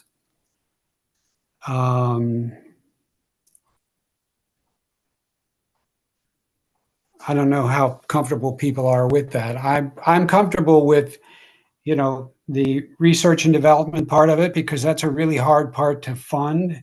and it's also integral, important to the project. The script writing is, I like paying an author to do that. And the location scouting and permits, that's a bit shaky for me, but I don't know. I don't know how we would proceed with this. Yep, that's why we're having this discussion. Yeah, David, you had your hand up? Oh, yeah, I did, but then I didn't. But well, I was just saying, I don't think we've ever done a film before, have we? Or maybe, there was a Deanie did a film way back in the day, but that was a little bit different. I think the film was already done. But this is sort of starting from grassroots, so to speak. And I guess you kind of have to approach it like you do at a festival, any other sort of event where, what do we pay for? We don't pay for, staging and lighting and sound and all that kind of stuff. We pay for the artists. Maybe, you can apply the same thing, maybe apply for, pay the actors or something to that effect. If we're not comfortable with paying for production and post-production or research or what have you, that next. But again, just kind of throwing it out there, kind of trying to remember the conversation too. I have 4 active brain cells this week, so forgive me. But yeah, I'm just trying to figure that out. Joe? Yeah, I think I'm just trying to think of what the analogy is. It feels like if it's a mural project, at what point are they at what point in a mural project are these people asking for money for, if that makes sense? Like and normally, like we just had that moment with Parole where now they have a final concept. Now they have something concrete in place that they can move forward on. So this feels more like seed money for a project that may not, we just don't know if it will ever be completed. And that part also makes me, I would hope they would be able to complete it, but if it ends up as an unrealized project, is that the intent of our funding normally, how we would approach it? This is Krista. Is it okay for me to ask a question? Is anybody else in line? Yeah, Lynn's got her hand up, but then you can ask after Lynn. Okay. Go ahead, Krista. Go ahead. I guess my question is that, art is art, and I'm excited that we have the possibility of a film that, we could support. But I guess I have a lot of, like David, we've had this discussion before. I do remember these discussions, but I do think that this calls for us to really kind of dig in to decide first of, what we're comfortable funding. Also legally, like, do we get any feedback from Ashley with regard to, what is considered, like, I'm always thinking oversight, it's my government background, oversight on how we're spending our money and that sort of thing. If this film requires a certain amount of actors, could we say, well, we'll give you X amount of, money as long as the actors are from Annapolis? Or are we funding the creator of the project or the writer of the project or, the cinematography of the project? Like David said, is it's the seed money, for someone who actually lives in, in Annapolis, in our limits of Annapolis, the city of Annapolis. So it's, I don't know, there's just so many questions because we have not done this before, but I would just like to, at this time, say that I'm for supporting something like this. I just want to make sure that, once again, we are making sure that we're supporting the artists that are in Annapolis that would be working on this particular film. Okay, thank you, Krista. Lynn? So I guess I have some of the same questions for this project as I did for the other project, and that is, who are we paying? Not what are we paying for, but who are we paying? And how, if we give a group seed money and nothing happens from it, then Where's the money? I'm not sure that that's a responsible use of public funds. So I don't know. It's a really, I mean, I get it. I love a jazz festival. I mean, I'm a jazz festival girl. Like, that's the biggest thing in my year is Jazz Fest. So I get it. And I would love to see something like that here. But when someone comes to us with just an idea and no other funding sources, I think that we need to tread lightly.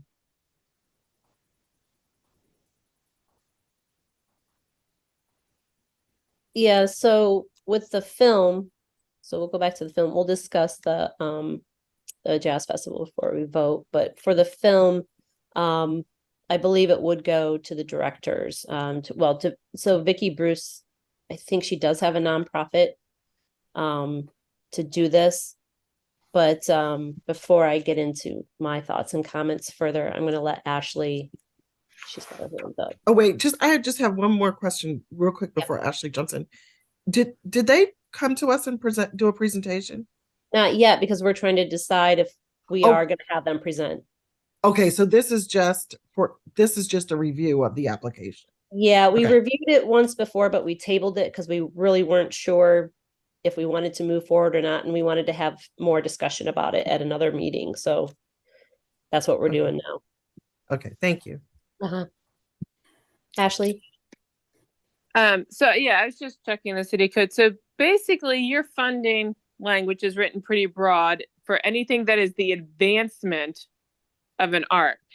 So that could cover a whole range of types of funding. But at the end of the day, I think you should be consistent with what you've done before, and you should be comfortable with what you're doing and making sure that the fund's actually going to be used towards some advancement, just not sort of a theoretical concept. But you guys as a commission have a good bit of discretion. So I would say think it over and think about what you've done in the past and try to be consistent with that. But legally, I'm not super concerned.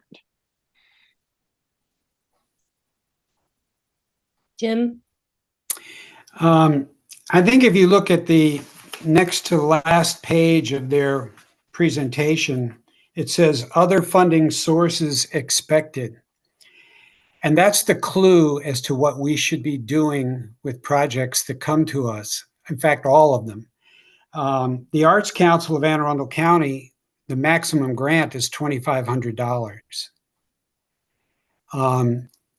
And that winnows out these 60,000, 40,000, 38,000, $20,000 requests very quickly. Now, maybe that's too low for us. Maybe we want to do 5,000. But I think that this commission should begin to look at budgeting the funds and seeing how we can get a hand. Because if you advertise that you have $100,000, $158,000, I can't even remember now what the number really is, 130 some thousand, whatever it is. You're going to get every application in the world for $70, $80, $90, $100,000, and maybe a little less. So my suggestion is I share Chris's joy and wanting to have this film come forward, but I think that we don't want to be funding equipment rental and animation production and submission fees and whatever. What we want to fund is the creative end of it, which is at the very beginning of the process, which is the writer and the people doing the research and development of the idea. And that's 3,000. And as much as I'd like to give them, $20,000, I just think that's kind of irresponsible where we are. So we need to break out what are the creative things in this process that we can support, and the money should go to that person or that entity and not to all this other stuff, at least in something as huge as this. Thank you. Thank you, This Jim. is Krista again. Yeah, I hold just on, want hold on, to Krista. reiter- Hold on, Okay. Krista. Okay. Yeah, that was what I was thinking, is if we broke it down. And so, like, generally speaking, we would ask for a concept first for a mural. You know, if we're like looking for analogies of things that we've funded before, we would say, well, you know, we need a specific proposal. We need to know specifically what the content is, you know, what is it, you know, because we are associating our name to that. We're also making the city a sponsor of it. And is it something that could be shown or viewed or taken in by the public as a whole? Is it going to be free? All that kind of stuff. So the criteria on there, I do personally like the concept of like funding the screenwriting part of it, you know, put some money towards that. And then if, you know, a solid screenplay is written and is ready to pitch, then they could come back and possibly ask for more money, or then they would at least have the screenplay written and they could go to other funders and get other sponsors for this too, as well. So it would be a start. They are a local production company. So I think that box is checked, and those were my main thoughts on it as far as where to start with some sort of film production.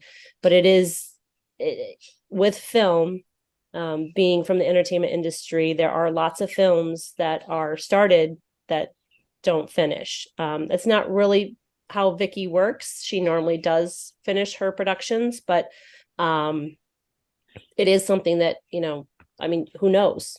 You know, there's always the undefined and unexplored things that can happen, especially with film.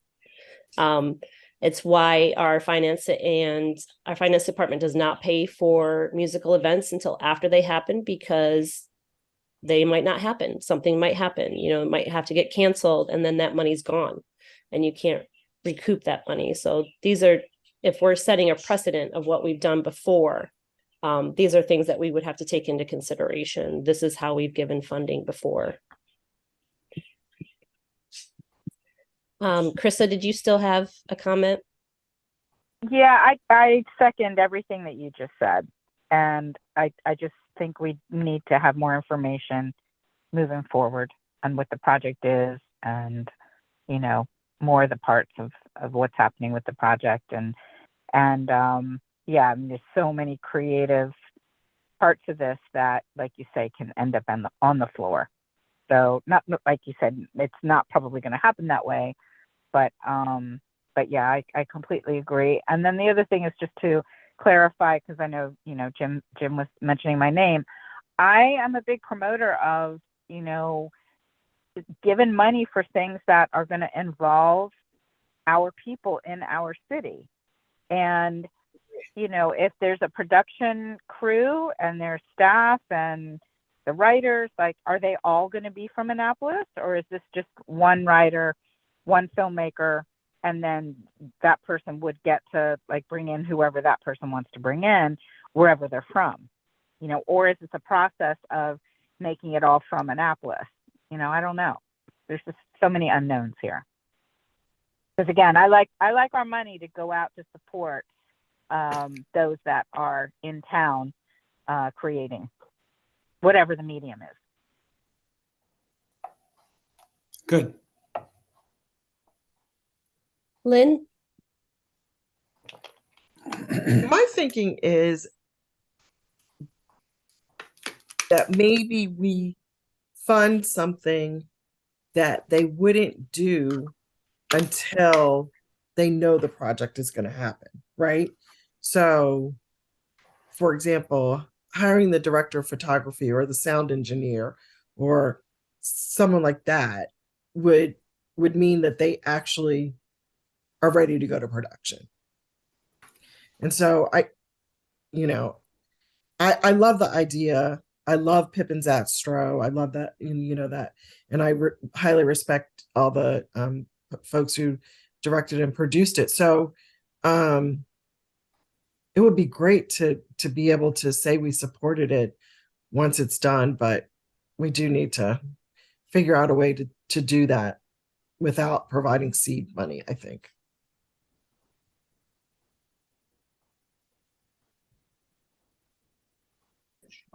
Thank you, Lynn. Joe. I just want to second that from Lynn, and I know the analogy is not exactly the same, but if we're doing this as a visual arts production model, this backs up much earlier in the process where we would be giving money to that project, as opposed to certainly the that this, what Lynn just described, is closer to paying the artist to do the mural, or the venue for the musical performances are set, and thus we are now paying the acts who will be there. So I'm totally comfortable once there's a sort of committed project that they're asking for something concretely for the creative production of. That feels like a more appropriate, and the term Ashley used, which I've been thinking of, is more consistent with the ways we have done money in other genres. Yeah, I agree. I think there is an established way that we've approved stuff before, and we should try to find out how that applies to doing film production as well. Cynthia? Just a quick question. David Arthur might be the only one who could answer this, but in 2008, did we help to fund Pippin's Astro? Were they given some money for Pippin's Astro? I might be right on that. What do you remember, David? Yeah, I think that film was already done or close to it. It was conceived. And I think there was actual film. There's something to watch. Whereas this particular project is sort of in that initial stage, right? If I remember serves correct, Pippin's Astro was done or close to done. I'm thinking when I saw it last, I might have seen a in the credits attribution to the commission. So we'd have to do some research. If so, no, the budget document. The budget document. I'm sorry. Go ahead. The budget document says that the city of Annapolis funded $50,000 for Pippin's Astro. So it was the city and the county each did $50,000. But wouldn't it have been through the commission? Yeah, I don't know. It might have been a community grant. There's other grants from the city. And then we didn't have $50,000 at that time in 2000. Right, exactly. I'm pretty tell you it wasn't that. Yeah, you're right. Okay, so it was only Deanie Henson's proposal for the Hoppy Adams documentary. That would have been the only previous involvement. Okay, thanks. Okay, so I think correct me if I'm wrong, the consensus is that we would fund later in the project. So something, so off of their budget, they got it broken down. They've got pre-production, they've got production and post-production, the marketing, distribution, the community engagement. So it would be something after pre-production, definitely. Are we saying after production? Can I make a comment? I read through this again, and you're right about this. I was talking about the pre-production stuff, and that's irrelevant for us. They have to get there before they can get to where they need money from us. And the area where the creativity comes out is in the post-production. They're talking a total of $30,000, but editing, sound design and mixing and animation production, and to some degree, color grading and graphic design. Those are things that are more in line with what we would understand using the painter metaphor, the mural painter metaphor. I think it's that's where we would want to spend our money. And they're not there yet. So maybe we tell them when that part of their process is going to become necessary, we may be able to fund one component of that. I think we just have to limit how much they're getting from us, A, and B, it needs to be focused on, as Joe pointed out, we paint the artist, we pay the artist when he's got the paint on the brush and he's working the mural. We don't pay them, while they're sketching or while they're negotiating with the building owner or any of that stuff. So maybe this would work that way as a guideline for us. So in that sense, they gave us a breakdown of what they need and when they need it, and what they do need at some point when they get to the post-production, because the pre-production and the production are basically equipment and travel and expenses we're not going to pay anyway. But in the post-production, you'll see editing, sound design and mixing, animation, and a couple other things, graphic and titles and, music licensing and composition. I don't know about that, but composition maybe. So that's where I think we could offer them something. And I don't know that we need to offer that to them right away. No, but we need to have an answer as to where the, application stands. So, I think at this time, as a commission, we need to decide what our communication back to them is. I'm assuming from what everybody's saying is that it's on hold. We won't have them come present yet. And if somebody has a motion of how we can move forward with this, they can make the motion. I guess I'll make a motion to have them come and present. Right. I move that we invite them to come and present so that we can answer some other questions. A second. Can we also clue them in on the fact that, the thing that we're interested in is the creativity of the process, not all of the mechanics and the supplies and the rentals and all of that stuff. Right. Well, if they come present, then we can discuss that with them. Barbara? Okay. All right. Jim, can I talk? Thanks. What they have under other funding sources expected, they had a lot of things that were in progress, and this was submitted in June. Like Lynn said, I'd be interested for them to come in to see exactly where they are in the process and exactly how much money they have so far, and if they've actually started any kind of pre-production, the script or whatever. And I think that might better inform us as to whether we want to hold off and give them money later, or if we want to, give them, whatever, or just pass. But I do agree we should have them come in and at least present. Okay, so the motion on the floor is to have them come in and present. Joe, can we have a vote? You can, but my internet is going wonky, so I apologize if I freeze. And can you repeat the motion? Because I did miss part of that. Go ahead. Oh, you want me to repeat that? I move that we have the documentary filmmakers for, oh shoot, what's the name of the movie? Peaches and Boo Boo. I can fill that. Peaches and Boo Boo. Peaches Yep. and Boo Boo. Come and present to us at our next meeting or the following one. Okay.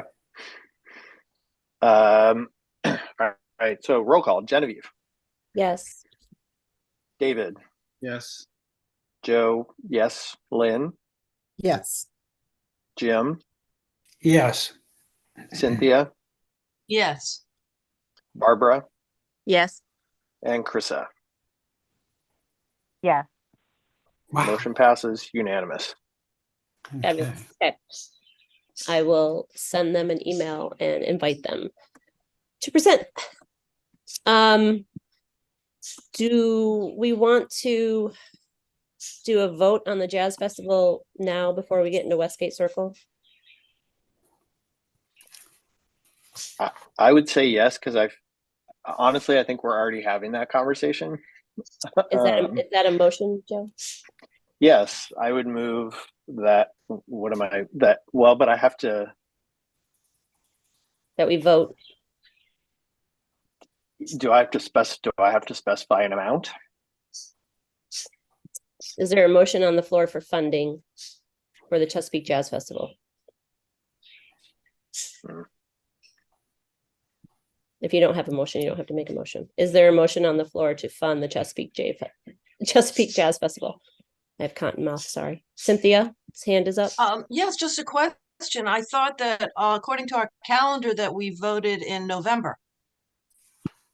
Jim asked for special meetings for votes to clear the back applications. He asked for that in July as soon as funding was available. So we're trying to clear the back held applications. And that's why we had him present today. They present and then you vote after they present.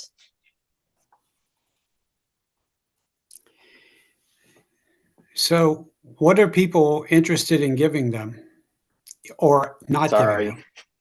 Well, if somebody wants to make a motion for funding, they just go ahead and say, I motion to fund Chesapeake Jazz Festival X amount of dollars.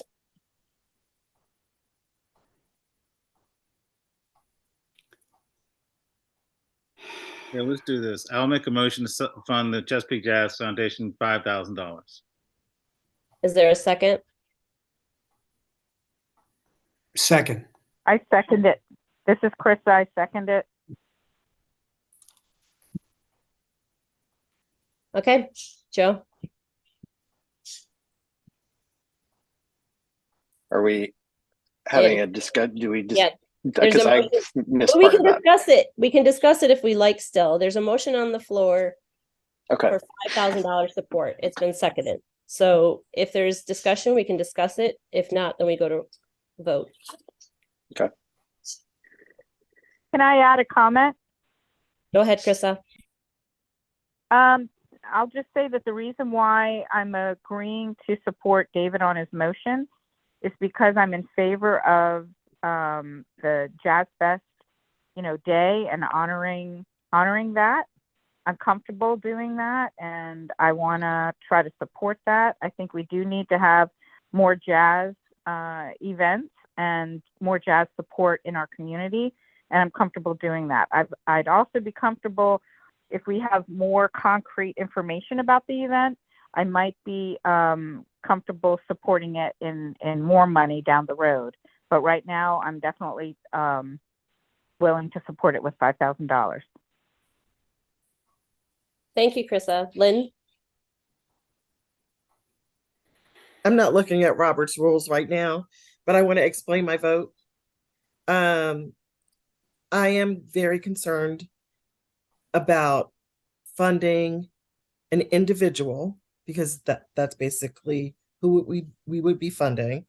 The W-9 is made out in his name with his social security number. And so we would be giving an individual $5,000 seed money to fund something that no one else has supported and doesn't seem to be very well, and no other commitments. That's Thank you, Lynn.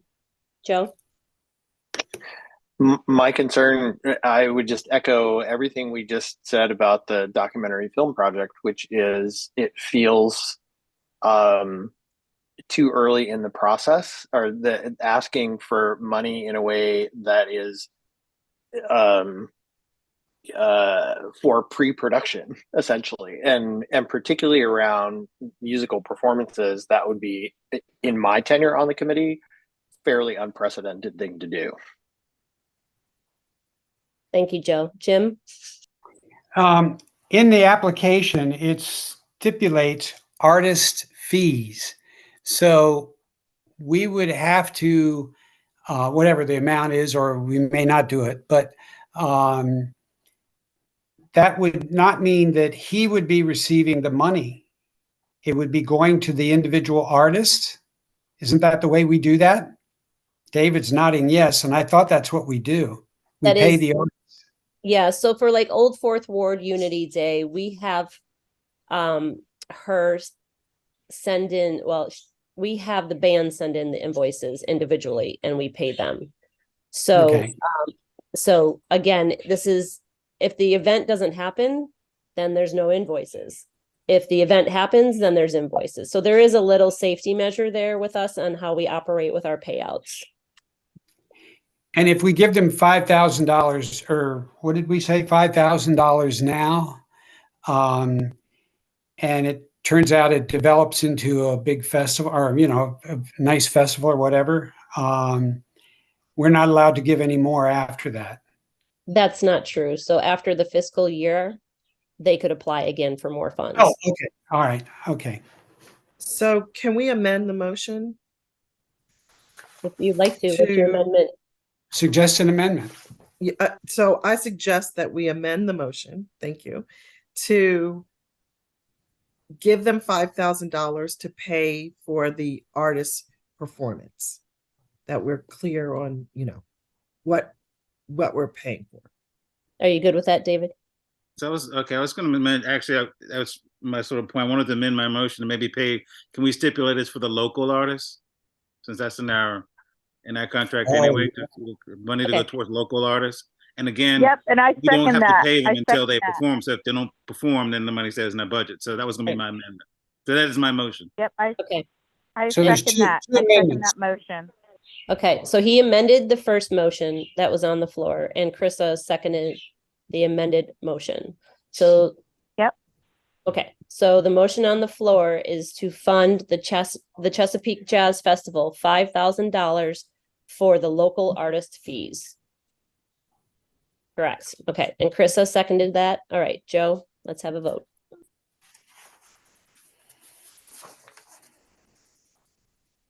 He looked like he You're on mouthed mute, at me. but Sorry, I'm sorry. yeah. Yeah. but yes. David. Yes. Okay. Joe, yes. Lynn.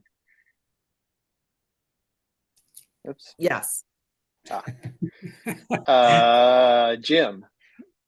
Yes. Cynthia.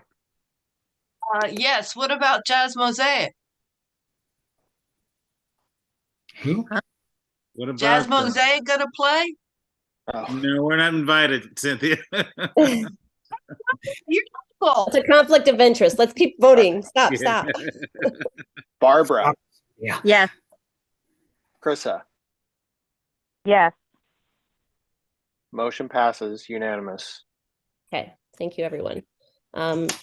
And then for clarification, again, because Jim did ask this question earlier, how applicants know whether they've been funded or not.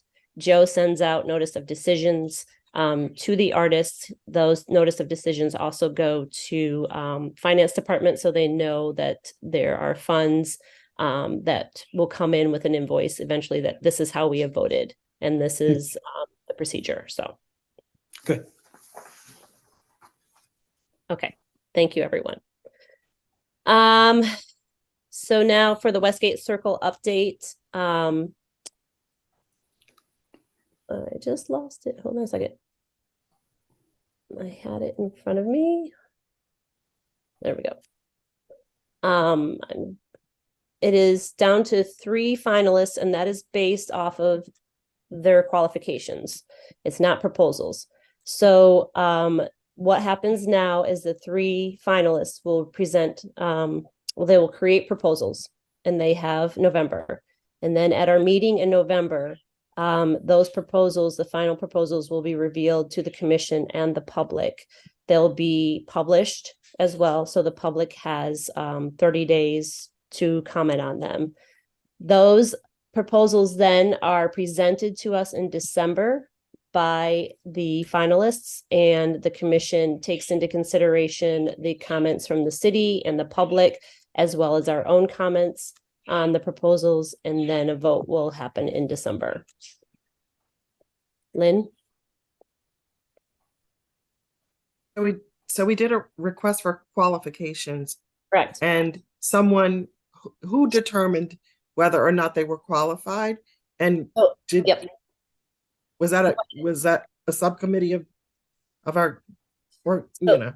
yeah. So in the RFQ, it was David, Joe, and I, and then a representative from the Arts District, which was Chanel Compton, and then Kristen Perianis from Visit Annapolis were the ones that took the applications into consideration for the qualifications. Okay, thank you. You're welcome. I'm going to send out the applicants to you, the top 3. And so everybody will have the link to them and you can review them. Again, please don't share them with the public. It's just based on their qualifications and resume. We want the public to have a clean slate when they see the final proposals. We don't want to confuse them by anything that may have been submitted in their applications. We want the public to comment on the final proposals that are coming in, not what was sent in with their qualifications. Will there be pictures of their work? Yes, and that Okay. was part of it. Yeah. So yep, their Then portfolio. Genevieve, what Yeah. I would say is I wouldn't share, I'm not sure I would share it with the commission. I don't know. An RFQ is a very delicate process, and Ashley's on the line. So when you do a request for qualifications and you come up with qualified entities to make and allow them to make a proposal, I'm not sure you share the names of those groups until they have submitted a proposal. Ashley, can you help us with that? Yeah, I'm on the same page of that. Yeah, I agree with that notion. Yeah, so generally, yes. Generally, you want to sort of keep the process sort of tight and closed so that you don't have any undue influence, or one qualified group somehow gets an advantage one way or the other. So until the proposals come in, you kind of want to keep it to as few people as absolutely needed. So I was only doing that for transparency reasons. But I'm happy to hold off until they submit their final proposals. So we're going to hear from them in November. We'll have we'll have their final. So it's like our application process, when they send the applications in and then we review them, we will have time to review it at our November meeting, the top 3 proposals, and then they will come in December and do their actual presentations. Okay, that's fine. I mean, we don't need to drag that out. Lynn is right for that. Thank you, Lynn. Okay. Then we'll go on to new business, which is Maryland Hall for the Creative Arts exhibit support application. At this time, we can open the floor for discussion on this application. I move that we invite Maryland Hall in to make a presentation. Can we have a discussion first? No?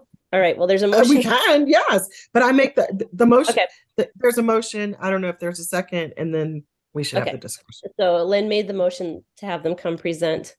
Is there a second for that at this time? I object. I'd like to make an explanation of why I object. You could deal with the motion, but I want to be able to speak before we vote on the motion. Yeah, well, you can. Now, I may not get a second, so. Well, that's why I'd like to speak before we pass a motion. Well, let's see, Jim. Let's see if there's a second for Lynn's motion at this time. Is there a second for Lynn's motion? I know. Just hold on. Is there a second for Lynn's motion to invite Maryland Hall to present? Okay. So there isn't a second, so motion fails at this time. We'll open the floor for discussion then, please.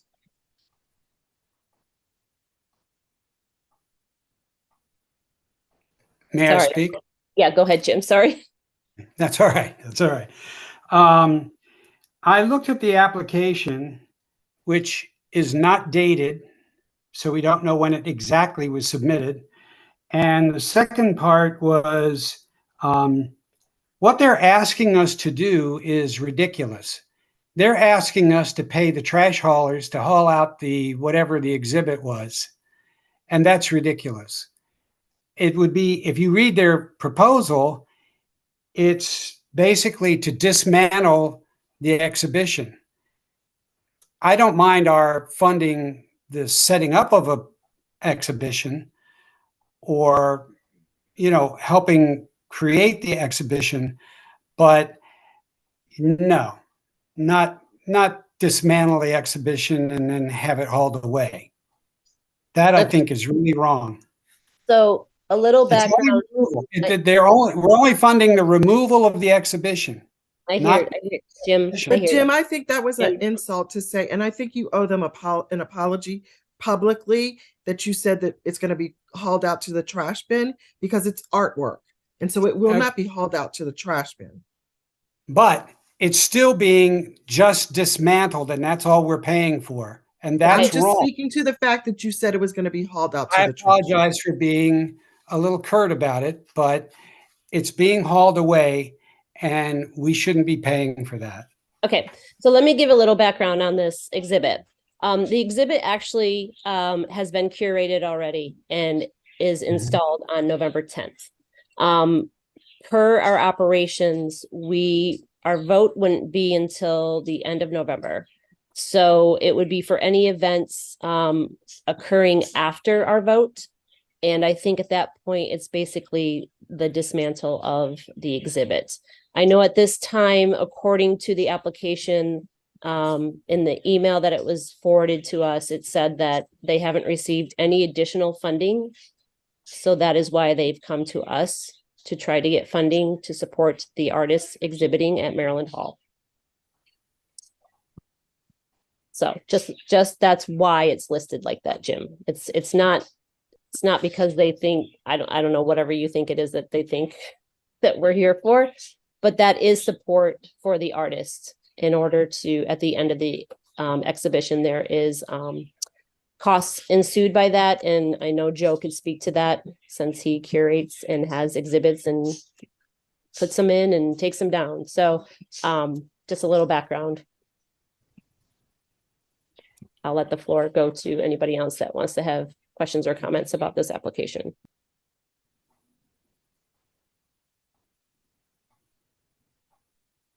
Genevieve, can you remind me how much money are they looking for? $69.34.92. Sorry, I was on mute. Thank you, Jim. So $6,934.92. And I make a motion to fund. Can I make a motion to fund? yes, if we're Okay. done discussing, are we done? Anybody else have Okay, questions or look, concerns about this I'm application? gonna make a discussion and then I'm gonna make a motion. Okay, hold on, Chris. Okay, go. You do your discussion first, but Cynthia raised her hand. Okay. I just want to make a comment, and that is that the reality is it takes time to put all of this together. It takes time to dismantle, whether they're hiring art handlers or whether they're doing it themselves or whatever the scenario is, we're funding the artist. And so I make a motion. Well, I guess Cynthia has a question. Go ahead. Have to do Cynthia first. Cynthia, you have the floor. Yes, just as precedent, when Bobby Donovan dismantled Shoal, that had been in Westgate Circle for many years and was quite beloved by a lot of the public, he was paid nothing to dismantle that work of art. Right. So that is a precedent. So we need to think about. Joe?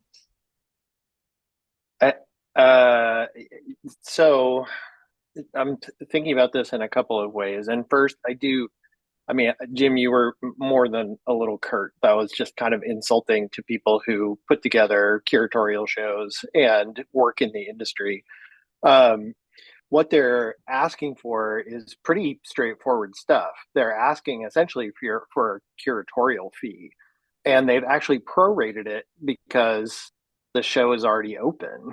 And to me, I also agree that sort of, I think we can make a distinction between paying the curatorial fee to take the exhibition and whether we would consider the packing and crating and sending it back where it came from as similar to how we do or don't support the equipment of like a professional performance. So to me, those are the analogies I would make, but they are asking us for something. It's again, it's like, it's a different genre, but it's essentially a creative idea that is presenting art to the public, and that is squarely within our, our purview. So I appreciate that they kind of prorated everything and thought that through. And then it just becomes a matter of whether folks are comfortable with all of it or really want to parse out the quote unquote performance, which is the exhibition itself, and then the kind of technical support, which is the deinstallation and shipping. Thank you, Joe. I want to David? make one other comment. Hold on, Krista. David, go ahead. Yep. I'm just thinking back to the original Westgate Circle sculpture. I think because that sculpture initially had a time limit, it was supposed to have been up for 2 or 3 years. Taking it down was part of the contract, and so there wasn't really an ask for an additional fee to help take it down, because that was part of the money we paid him to put it up and take it down. So just want to make that point. And that's correct. That's how the contract was written. Go ahead, Krista. So this money, to clarify, this money would be going to Maryland Hall, correct? In support of the exhibit, right? Yes. The application. I'd just like to say, go ahead. What was that? Did somebody want to say something? No, I was just saying the application was submitted by Maryland Hall, and yes, the funds would. Yeah, go to them. it's by Maryland Hall, and I think, going forward, with regard to the goodwill that we want to create within the community with, these arts organizations that have supported our community for, all of these years. And I'm for this. I'm for supporting them. Whether someone wants to make a motion for it not to be all of the money or for it to be all of the money. Well, Krista, they would have to. Line is that, Krista, they have to present first. Right, but I want to have some say here, because I didn't like how this started with, the taking down or the throwing out. Like, it's a process, and exhibits take time, they take effort, and they're asking for our support. So, before we, get into all of it, I just want to state that I'm in support of supporting Maryland Hall with this exhibit, and yes, I'm for them coming to present. Thank you, Krista. So I'll make the motion again. It is now the time to do that. I think are we done with the discussion? Any other comments or questions regarding this application? May I ask a process question? Because do we need a motion? Because this was our initial reading, and then based on that, I think yes. The next step. The next step is whether the commission wants to have them present or not. Yes. Okay. Just checking. Go ahead, Lynn. But you're saying we could make a motion to just support it, right? They're only asking for 6,000, whatever that number was. No, because they haven't presented yet. We need them to come present. Okay. It's just All right. review of the application. Go ahead, Lynn. Couldn't we make a motion for a waiver so that we could support them? You could, but Cynthia, Okay. you have your hand up. Well, just for the record, Bobby Donovan made $10,000 from that sculpture of Sheldon Westgate. So it's pretty incredible, $10,000 to put it up and dismantle it. Thank you for that comment, Okay. Cynthia. So okay, Lynn, would you like to make a motion, Lynn? Yes, I'd like to make a motion. So I move that we invite Marilyn Hall in to present that's my motion. I'll say what I have to say after. Okay. We have a second to invite Marilyn Hall to present I Am a Man. I second it. So if I could just say, I would much prefer to vote to support them tonight, but I am following the chair's leadership. And thank you. Yes. Let's do this motion then. We have a motion on the floor that's been seconded. Please, let's call a vote. Genevieve, Yes. David, Yes.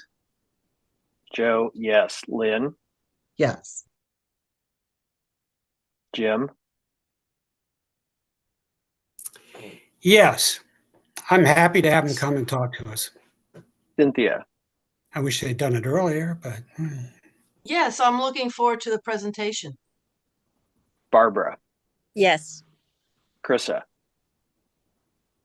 Yes. Motion passes. Thank you, Joe. All righty.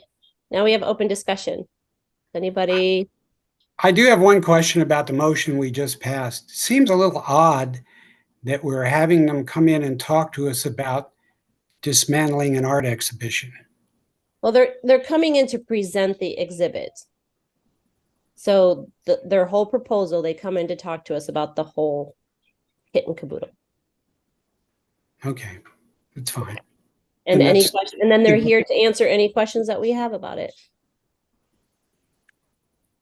Otherwise, it's hearsay. We can sit here and guess. Yes, David? I was just going to, in response to Lynn's non-motion motion to fund them. I personally, I don't like funding people that I'm going to talk to. And, you know, I've seen like an awesome exhibit, but I still would like to, I like to talk to people I'm giving money to. Thank you, David. Thank Joe? you, David. That's a good point. Good point. I was going to say something similar, and also just because we're just getting this process moving, so it feels appropriate to follow that pattern. Oops, I think I'm frozen. Nope, we see you. We Oh, hear good. you. Oh, good. And also, I just want to correct the record. They are not only asking for dismantling. They are asking for an exhibition fee while the exhibition is publicly on view. That is their proposal. Thank you. Okay. Thank you for clarifying that. All right. We will notify them that they're coming in November. Open discussion. Does anybody have any items that is not on the agenda? Anybody got their hands up in participants? I'm taking a look. I don't see any. Okay. Fabulous. Is there a motion on the floor to adjourn? Make a motion to adjourn.